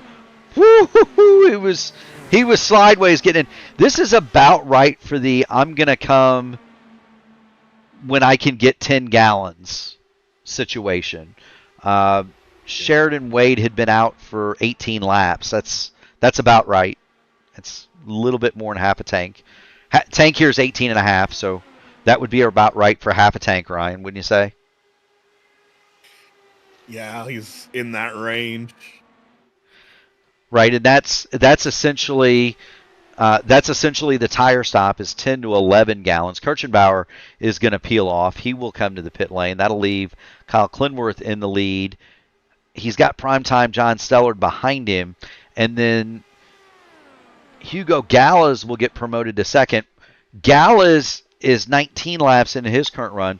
We do not think that these two cars, Gallas and Campbell, can make it. They've been out 19 laps, and so their max is going to be somewhere about 115. Now, it is a valid strategy to stay out and just take only 10 gallons and only have 10 gallons in the tank, Ryan, because look, if you do that, it doesn't wear the tires near as much. So you're going to have a lighter, faster car on fresh tires. Stearns and Carroll coming into pit lane. So Matthew Carroll is not going to make the nonstop run. He's coming at 105. Wagner continues along, but he has not got anybody to draft with, Ryan, and that's not good. There's Wags. That's one of the cars that we think might be attempting to go nonstop. He's going to have to go 20 more. He's been out 15.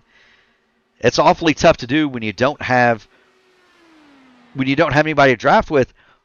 But, Ryan, I like the car behind him.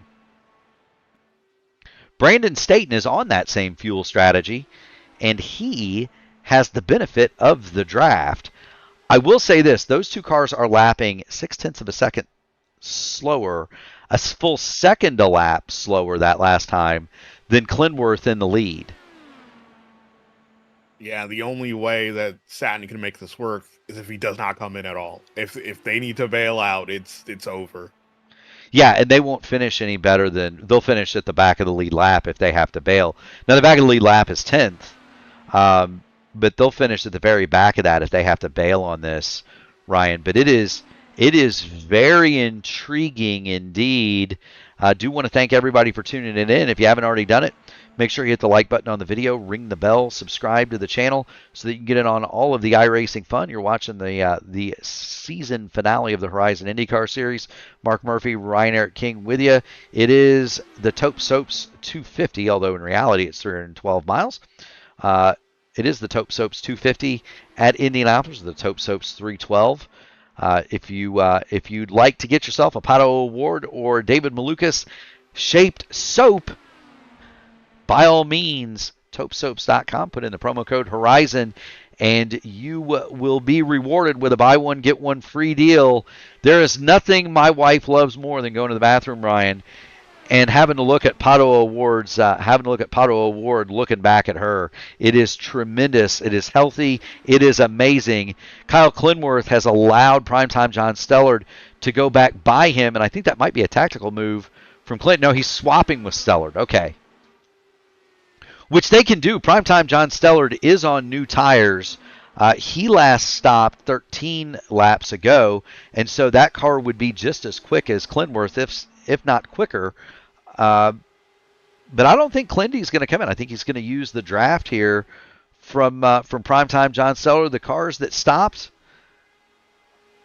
Sheridan Wade last time, 47.73. Primetime John Stellard. Kyle Clinworth last time, 41.158. So he is losing a bit of time. It might behoove him to come in and get some tires, although he's already clinched the championship at this point, Ryan. He cannot finish last. Worst he can do is 15th. 15th was the cutoff to score points. He's led laps, so he's got some bonus points in hand.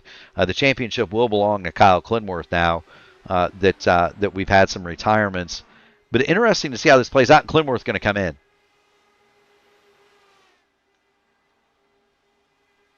And Clinworth hit the wall in pit lane, Ryan. No.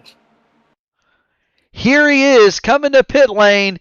This has bit so many guys, so many drivers these last 2 weeks. He locks up the rear tires. Into the wall he goes. Suspension, front wing damage. It's not going to cost him a lot of time. He's not going to cost him because there's a caution. Will Stearns, I believe, is upside down on the back, and so now we have changed everything. He's racing with Hugo Gallas, and that would be for the lead of the race at this point, Ryan. And there's net code contact between Hugo and Will. Will on his lid. That's Matthew Carroll going through. Heavy damage to the Votive Racing League machine of Hugo Gallas. A wild ride for Will Stearns. They're both going to be able to get fast repairs here.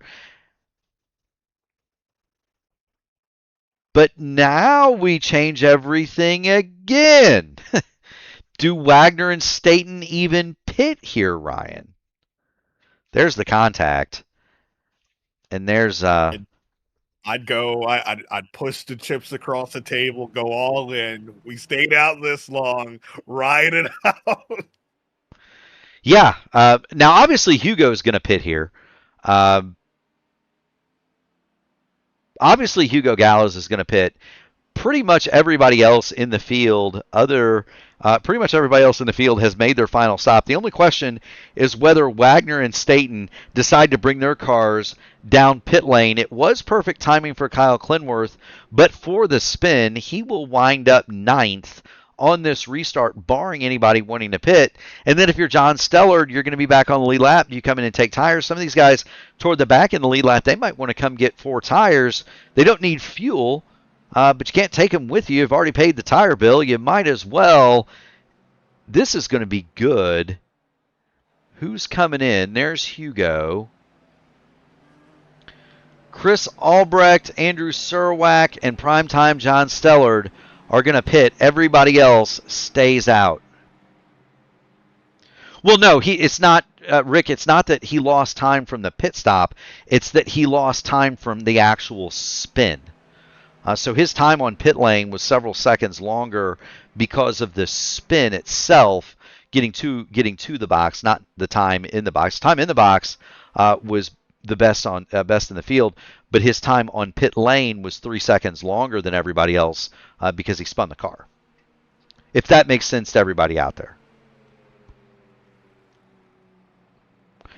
Make sense to you, Rec? It makes sense to me, and oh man, I didn't think we'd end up in a situation like this with Matt Wagner leading the field, Brandon Staten in second. Can they bring it home? It's all going to come down to what, 12 lap shootout here. About well, not about. It'll be 30 miles to decide it. You've got cars that have been out 22 laps on their current run. I don't know that this eliminates the fuel issue, but it certainly makes it a lot better for them, especially Wagner, who hadn't had any help.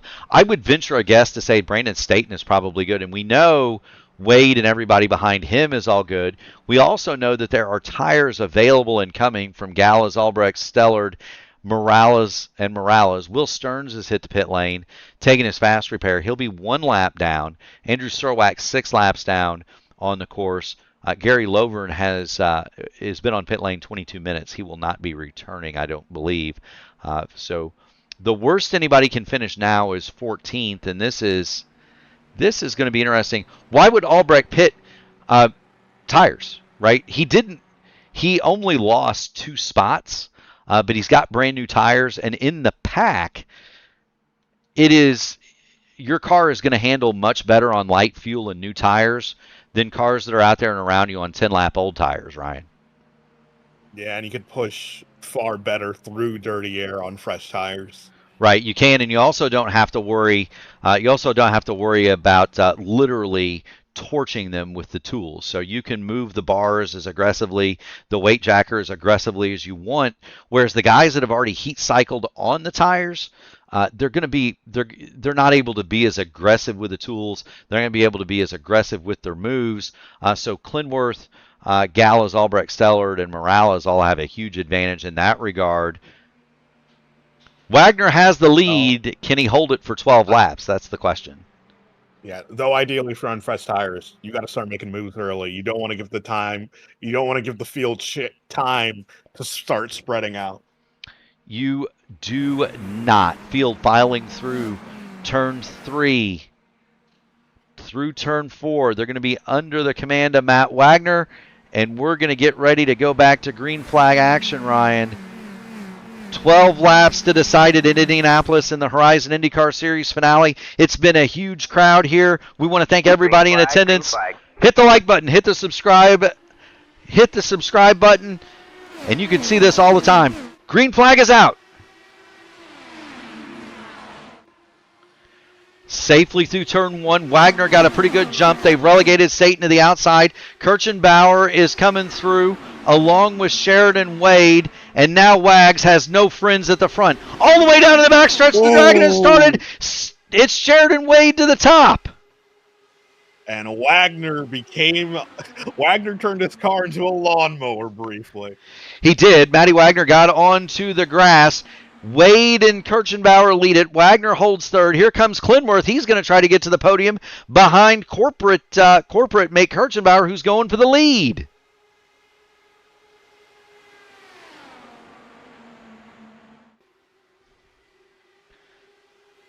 There you go, your leader, Indy Kirchenbauer. Sheridan Wade now second, Clinworth third, Matt Wagner in deep trouble. Here goes William Holman through on Wags as we have a 3-wide battle for the lead. Clinworth nearly down to the grass. He makes it 3 wide on the bottom. Clinworth will make it stick. He'll go to the lead as they come to get 10 laps to go. Seems like they're racing with 1 to go, not 10. There are still 25 miles left, boys. Don't shoot your shot all the way now. In the background, primetime John Stellard making the move on Staten. Chris Albrecht has now caught the lead group, so tires are coming. Tires are definitely coming, and there's tires on Kyle Clinworth too, and he is your leader. Or no, he is third, rather. It's Kirchenbauer and Wade at the front. Clinworth going to go all the way to the bottom. Wade does not block it. Move Clinworth to lead into turn 3. Kirchenbauer to the top of Wade. He can't quite make it stick. And a very interested observer is the 84 of William Holman. We got to jump on board and see what he sees, because this is the best seat in the house right here, Ryan. 3 wide again. Clinworth, the meat and the sandwich. Holman will go high, and I don't know that was the best move, because here comes Chris Albrecht. Albrecht going to go to the bottom, and he's got tires too, Ryan. He can make this a race, and he's got some help. Normally when you make that move, you're in trouble. Albrecht had some help because the cars in front are 3 wide. Clintworth all the way to the bottom as he's done before, and now Albrecht is going to become involved, and he's on the new shoes too. He's on new shoes, 5 laps on his tires, so even less than Kyle Clintworth.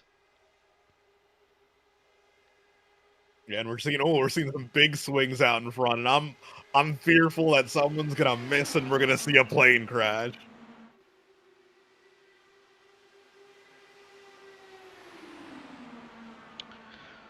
We may not. Either way, Clintworth all the way down to the bottom. He does not cross over the white line. Sheridan Wade to the top. He's going to battle for the lead from the outside. They're lined up 3 in a row on the top. Now Kirchenbauer is going to drop down to the bottom. I thought Kirchenbauer was going to try to push almost Sheridan Wade through that corner. He thought better of it, and Albrecht is now in the best seat in the house. You can go 4 wide here. Not advised, Ryan. Albrecht gets to the top. Kirchenbauer to the middle. Can Indy take the lead? Not quite. Well, is he clear now? He is. We're getting not clear. We're starting to get wild now, Ryan. On board Kyle Clintworth. Look out the back of Kyle Clintworth. He's got the lead, and there's the snarling herd behind him. They'll come across the line, get 6 to go. Kirchenbauer to the outside.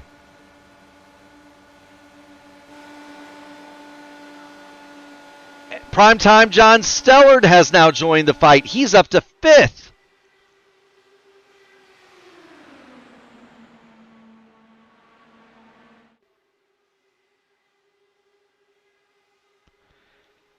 Six laps to go.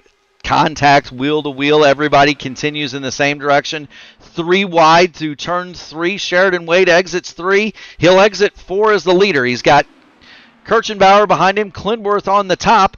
Fresh tires battle between Albrecht and Stellard for 4th and 5th. Wade in the lead, 2 by 2 behind him. Careful, boys. It's starting to get close. These moves are getting closer and closer, Ryan. The more they run, the closer and closer they get. The top 5 all smell a trophy. They are, squeezing each other, tighter and tighter, just to try to make the move stick. They are, when they come across the line, it'll be 4 miles in a qualifying run for the Indianapolis 500 to decide the winner in the Taupe Soaps 312.5 from Indianapolis. Clintworth side by side on the outside with Sheridan Wade. Wade has the preferred lane in the bottom.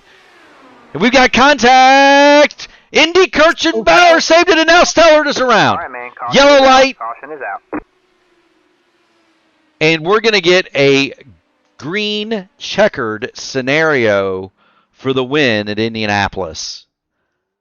Actually, no, that may have ended the race, actually, because they'll get 3 to go this time by Sheridan Wade. They'll get 3 to go, then 2 to go, on 2 to go, 1 to go on 1 to go. So they will not go back green, Ryan. That's the race. Sheridan Wade will be your winner.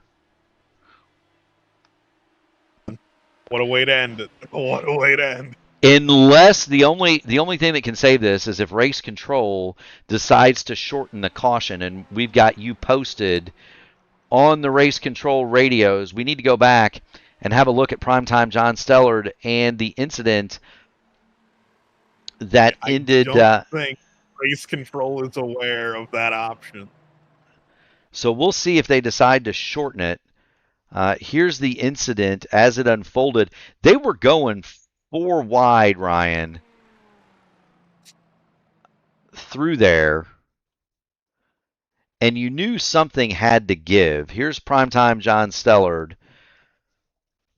There's contact with Indy Kirchenbauer that kind of wiggled Kirchenbauer. He saved his car, and then there's additional contact to Primetime John Stellard.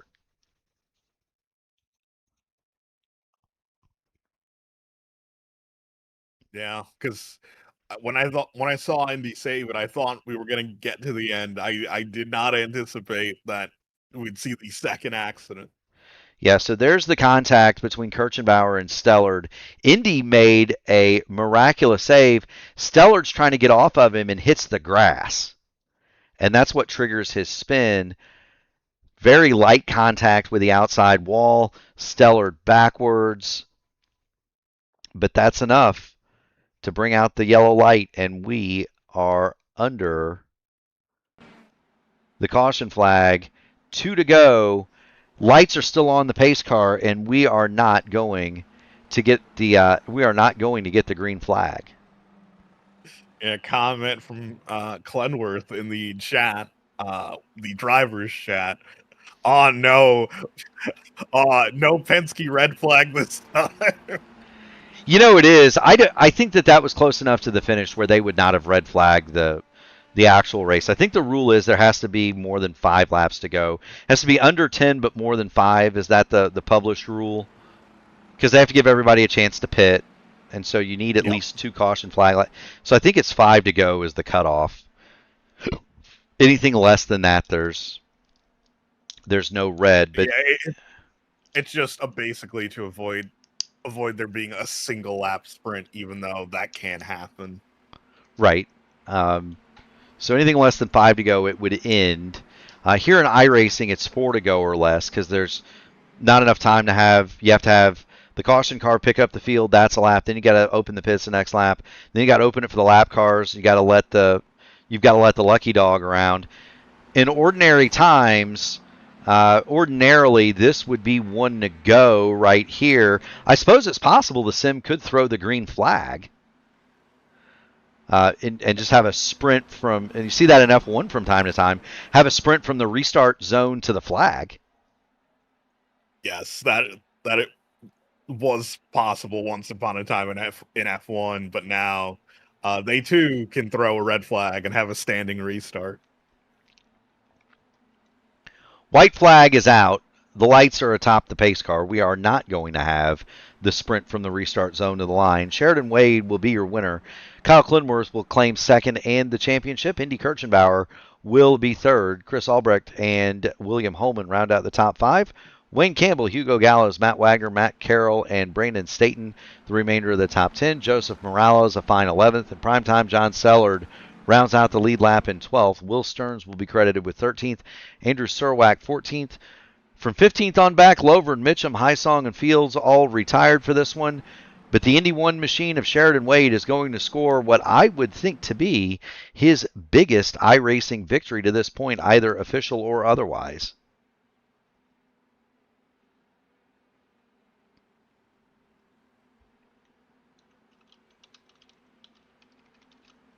Oh, man. Also, over the radio, Brandon Staton did confirm he had enough fuel to make it to the end.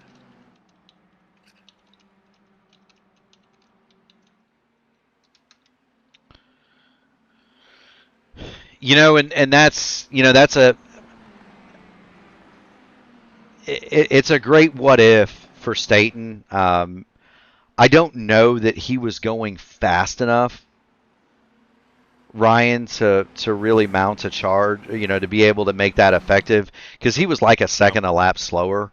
Either way, it's a moot point now. We're going to end it under yellow. Barney waves the checkered flag at Sheridan Wade for the win. Kyle Clenworth will claim the championship, and Indy Kirchenbauer will come home in third. Again, big time win for Sheridan Wade as Kyle Clenworth salutes the winner and Wade salutes the champion. We'll go to the final results.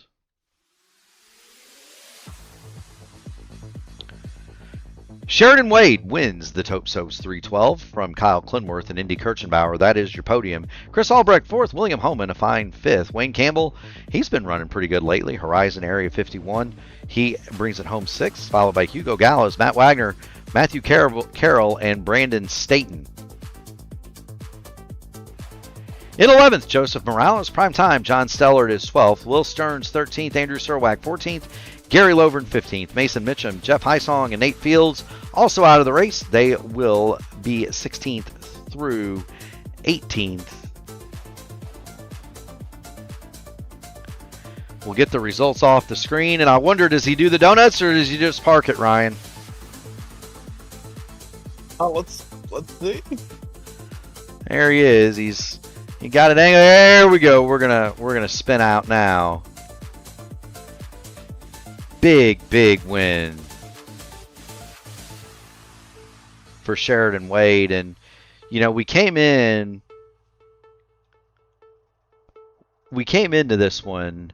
And here are the points before the race. Kyle Clinworth, by virtue of that second place finish, all he needed to do was start tonight. There isn't going to be much of a change in points. Chris Albrecht will likely leapfrog Wagner, but there shouldn't be much of a change otherwise in the point standings either, I wouldn't think, Ryan. Yeah, I don't think we're going to see any major moves in the standings.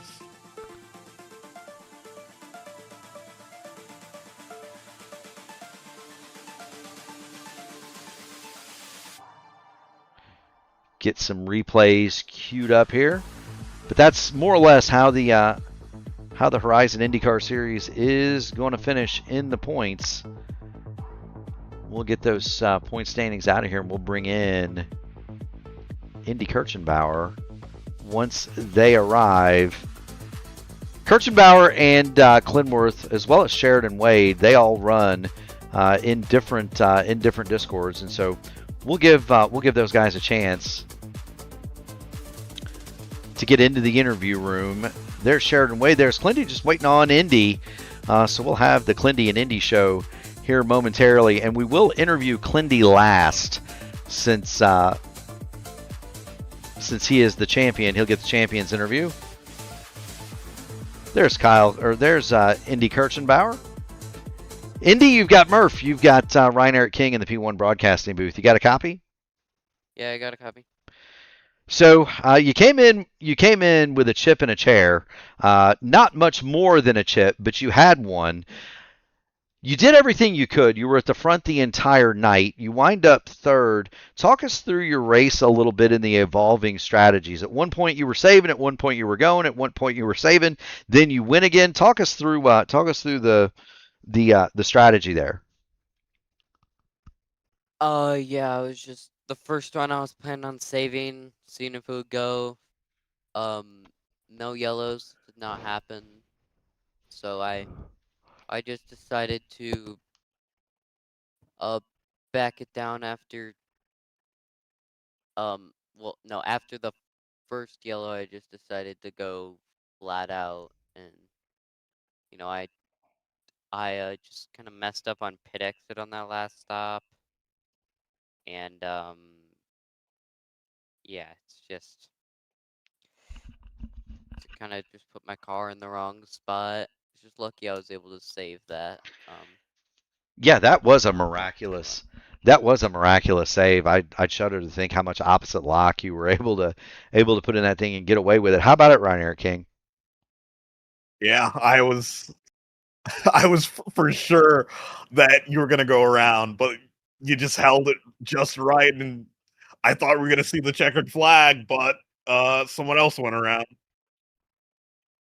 Yeah, I was able to stay on the outside there. Yeah, but that was a fun race. I just put my car in the wrong spot in the last 10 laps to win. Yeah, but congrats to Sheridan on the win. Congrats to Clendy on the championship. Wish I would have ran all the races. I think that would have obviously helped me, but yeah, it was a fun series to run, and thanks to everybody for putting it on. Yeah, we'll see you back for the next one, Indy. Maybe we'll see. All right. Well, that's Indy Kirchenbauer. He finishes third, and he knows the drill because he's up on the podium quite a bit. Friends, family, sponsors, go ahead, my man. You got the mic. Yeah, my go-kart sponsors are BGM Marine Associates, Make Something on YouTube, Bayside Comfort Heating and Cooling. Thank you to Votive Racing, and thank you to everybody that is watching the stream, and for everybody for the broadcasters, and thank you to P1 and you guys for calling it. And we will. I will be on. I know I'll probably, if there's a dark horse race this weekend, I guess I'll be there then. I don't think there. I think the next dark horse race is after the votive finale. I think I'd have to check their. I'd have to check their Discord. Um, the votive finale is the 7th, right? Indy, correct me if I'm Yeah, so wrong. I pulled up a schedule now, so it's Sunday, May 31st is the next homestead race. So I was just trying to think of when the next time I'll be on stream. So I'll definitely be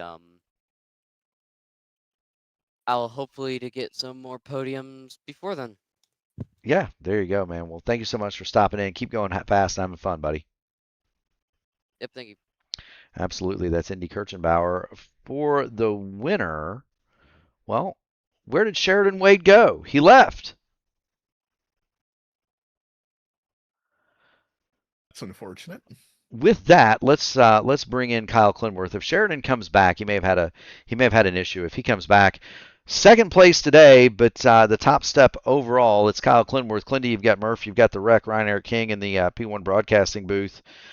How about it? That was a wild run at the end. What plan did you have cooked up to get past Sheridan for the win? Pass them all. Use the fresh tires to. I had been passing out of 2 every lap, and I just need to get the pass done out of 4. I was carrying way more speed through every corner because my tires were about 25 miles fresher, and so I was just going to basically give up or fight or block one time harder than I had previously because I hadn't really been blocking at all, just to swap that cadence to be from a pass off of turn 2 to a pass off of turn 4. And that was the plan. I just didn't get to do it because the race ended under yellow, which they do. So, you got to plan for that. But when everybody's fighting and scrapping for the lead, you can't quite get into the lead and hold it. You have to take turns leading. And if you don't take turns, no one takes turns with you. So. Yeah, that's kind of the thing, right? If you're swapping up front, you've got to have a willing partner. I loved the strategy. I think yellow worked out really well for you, um, given the entrance to pit lane. Still teething issues with rear brakes and hybrid, I'm assuming. I just wasn't happy with where John and I were positioned prior to that, and so I was fumbling for my push to talk key, and I pressed the wrong key, and I think I accidentally moved my brake bias. Ooh. So No. just a little bit of a mental slip there. Should have positioned or spoke with John about where to be prior to that. I didn't expect him to be to my inside, and that's just something I need to work on in the future to better communicate with my fellow drivers and to call my pit out a little sooner and not press the wrong button on my wheel. So 3 little things all went wrong, and luckily I had the fast repair to get it fixed. Yeah, that is a huge bonus. It's people don't realize how complicated these wheels are. There's a lot of buttons, and you mishit one, you can really wind up hurting yourself. I'll turn you over to the much more capable member of the media here, Ryan Eric King. Ryan, what do you have for Clindy tonight? Man, I mean, Clendy almost the double, almost won Indy and the championship. Uh, do you think? What do you think your chances were if we had stayed green for the last few laps? I wouldn't have bet I'm winning. against him. Yeah, I wouldn't have bet Yeah, against I'm him. winning. If this race ends under green, there's no way I lose this race. Maybe Chris Albrecht, if he could have gotten up to fight with me and Sheridan in Indy, like because he was also on fresh tires. But if it was me versus Sheridan in Indy, I would say like 99% chance of winning.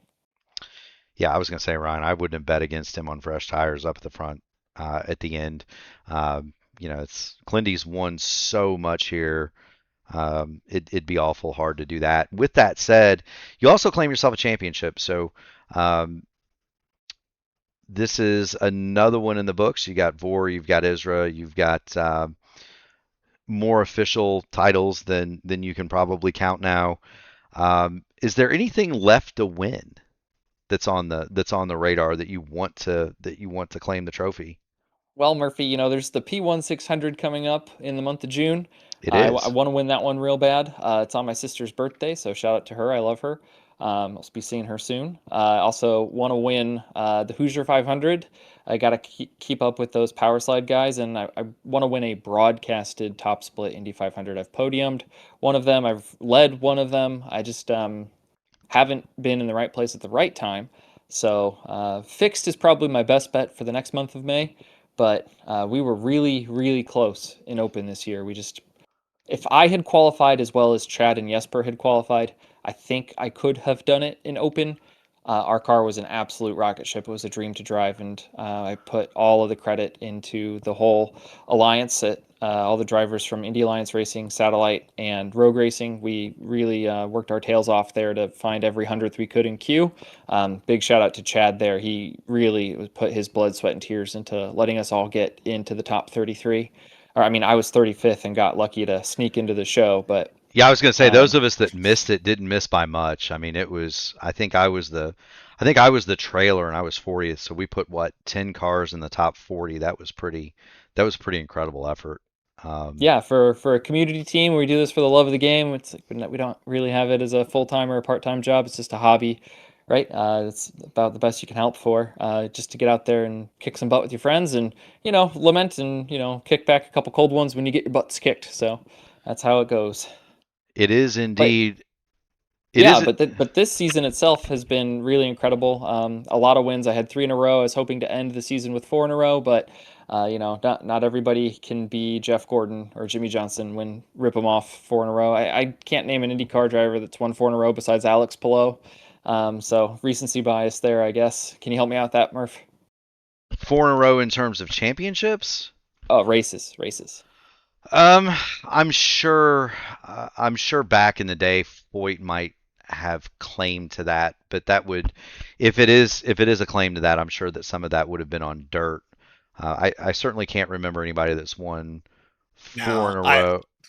I can't remember anybody that's called 4 in a row since the modern championship. Yeah, since the modern era, yeah, no one else has done it. I mean, I'm sure it happened in ancient times, right?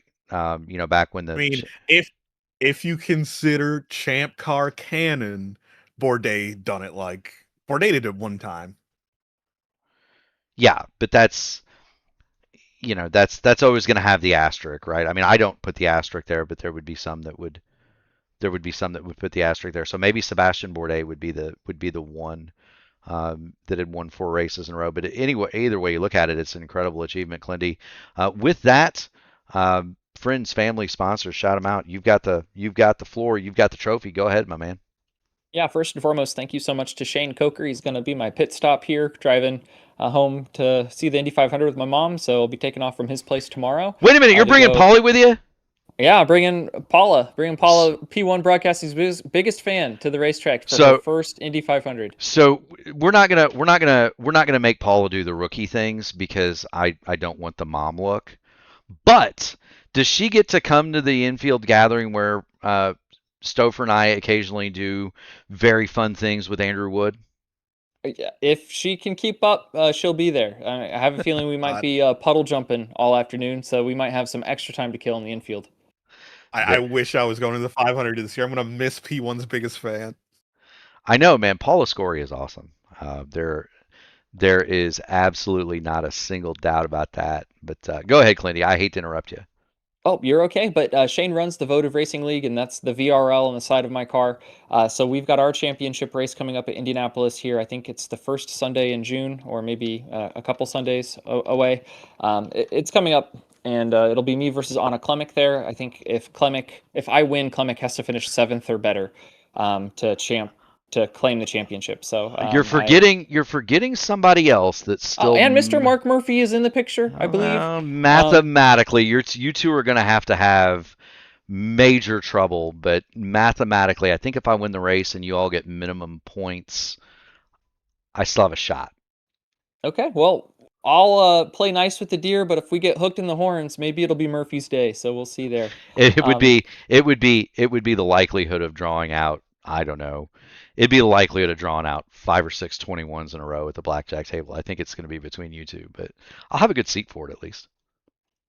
Yeah, I ran with the Votive Racing team drivers tonight. So Indy, I know he was my championship rival. He had my number on road courses and did not pull double duty every Wednesday like I did.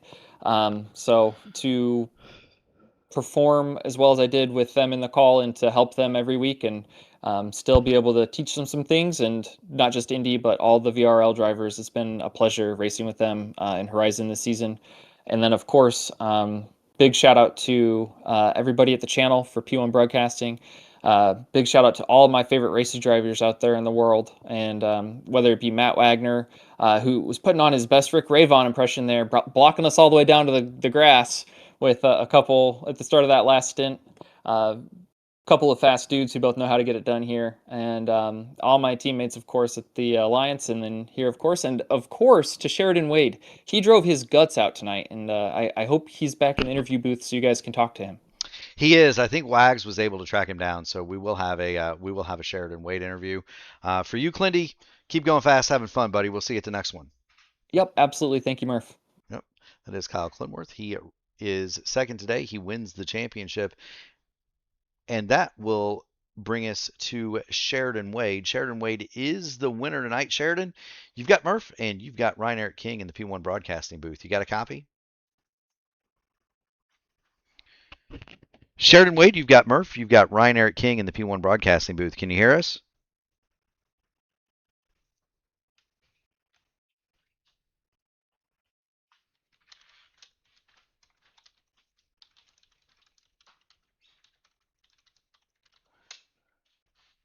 I'm going to send him a message. Hey, Mark, copy? Yeah, there's Sheridan. So Sheridan Wade, you've got Murph, you've got Ryan Eric King in the P1 broadcasting booth. Can you hear us? I think Sheridan may be having some internet or microphone difficulty. Let's see, he's sending me a message. He says he can't hear. That's unfortunate. If we can hear him, I'm just going to...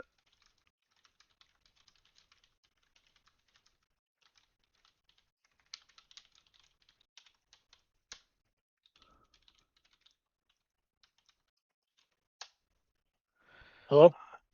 Okay, so I heard you. There we go. I heard you, Sheridan. Hear you now. You hear me now? Okay, so Yep. we've finally been able to make the connection work with Sheridan Wade. Sheridan, you got Murph, you got the wreck, Ryan Eric King in the booth. You beat a pretty determined challenge from Kyle Clintworth. What's that like, knowing you've got the champ bearing down on you, with it all to play for a win at Indianapolis? I'll be honest with you. It feels great, but I hate to see me win under a caution here at Indy. But to be out front against these guys, Indy, Matt, everybody in this league, is phenomenal for me to come out with the victory here. It is indeed. Ryan, do you have anything for the race winner tonight? Yeah, so Sheridan, what was your game plan heading into that last stint, and your fuel strategy leading up to that point? I was getting ready to pit a little sooner than what I did there. I can't remember what lap I pitted on. It was in the 90s. But yeah, I didn't want to pit too early or too late. And I was trying to go off of Clindy, to be honest with you, seeing when he was going to pit. And I just felt the car felt great in all the turns. So I just wanted to kind of get a jump on the pit. So that's why I pitted one lap earlier. And it worked out in my favor, minus the caution. Well, I wouldn't say it didn't work out in your favor. You do get the win. You do get the trophy. Just like the real 500, it doesn't matter if it finishes under caution. The win is the win. With that said, Sheridan, I think this might be, and we show a lot of these races, and a lot of these races you're in, this might be your biggest win in iRacing to date. It's a broadcasted Indianapolis race. And so congratulations from all of us at P1 to you. With that said, friends, family, sponsors, you get the trophy, you get the mic. Go ahead, my man, shout them out. Well, I appreciate you guys putting on the P1 broadcast. Appreciate Matt for putting on this great Horizon League. I hope to attend more races next season. Looking forward to that. And yeah, just want to say cheers to Team Indy 1 on my biggest race to date win. Appreciate it, Mark and Ryan. Thanks for all you guys do. You're more than welcome, Sheridan. We're going to put you back in the waiting room. Keep going fast and having fun, buddy, and we'll see you at the next one. Thanks. Appreciate it. Absolutely. And with that, Ryan, that's going to conclude the 2026 A version of the Horizon Racing League. We do not have a schedule for the next one, and so there's usually a fall series. Most leagues take a summer break, and once we have the next schedule out, the races will be posted on P1, and that's why you hit the like button and the subscribe button for the video and the channel, because if you're subscribed, you get a message every time we go live. Ryan, what are your thoughts as we close out the spring 2026 season in the Horizon IndyCar Series? I mean, we had an exciting finale. I can't wait to be back once, the leaves start changing color. Alex Palou collects his 5th Astor Cup. You know how it is at this point. I don't look any further than the next race. For me, it's Indianapolis, 3 days, 14 hours, 37 minutes away, and really, for me, it's this is Christmas, this is Easter, this is New Year's, this is Mardi Gras and the Super Bowl, all rolled into one. It's an awesome experience. I get a chance to see some people you only get to see once or twice a year. And there is that gathering of iRacing personalities behind the pagoda, and I do look very much forward to that. I also look forward to Ryan Eric King's annual prediction for the Indianapolis 500. Who you got, Rec? Who I got? I think this will be the year that he's finally gets to throw off the title of bridesmaid and become an Indy 500 champion. I got Pato O'Ward. You got Pato O'Ward. I am going to go with a Chevrolet, but not Pato O'Ward.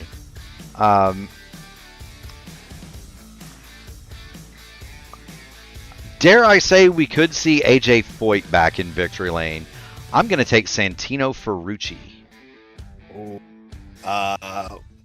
I'm not feeling confident about that one. I'd probably pick his teammate, but you do you. I'm taking Santino for the win. He is fast at Indianapolis. He's a tiger in traffic.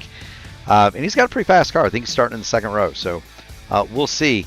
With that said, I do want to thank everybody, and I do mean everybody, for tuning into us this season for the Horizon IndyCar Series. It was a fantastic crowd for the series finale.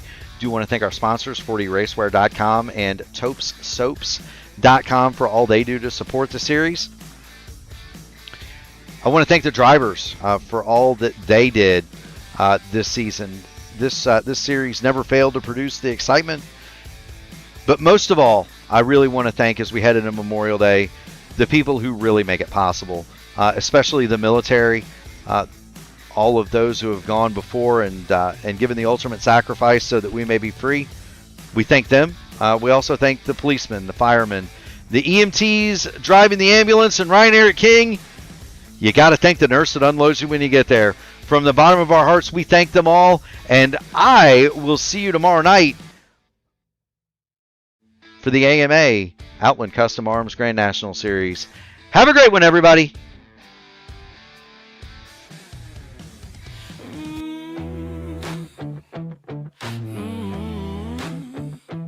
Strap in, feel the hum in your hands. This is 4D. Heat on my palms, grip locked, heart racing. Shoes hit the pedal, whole room shaking. Jersey on my back, hair pulled low and blazing. Every turn I take, got the ghosts I'm chasing. 4D in my veins, feel that fire when I play, when I move, when I break, when I bang through the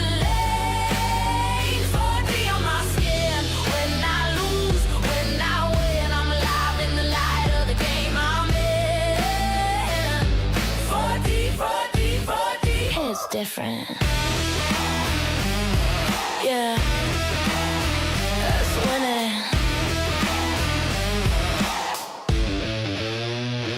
Grit in my voice, baseline under my breath, glove print stamped on the wheel like a crest. I don't just play, I live it. Every stitch says get it. From the couch to the checkered, I'm the storm when I wear it.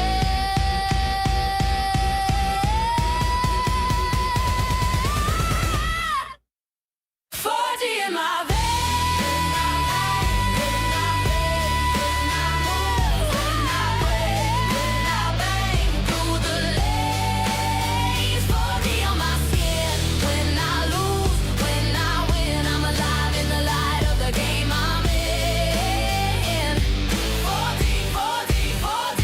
Different. It's different.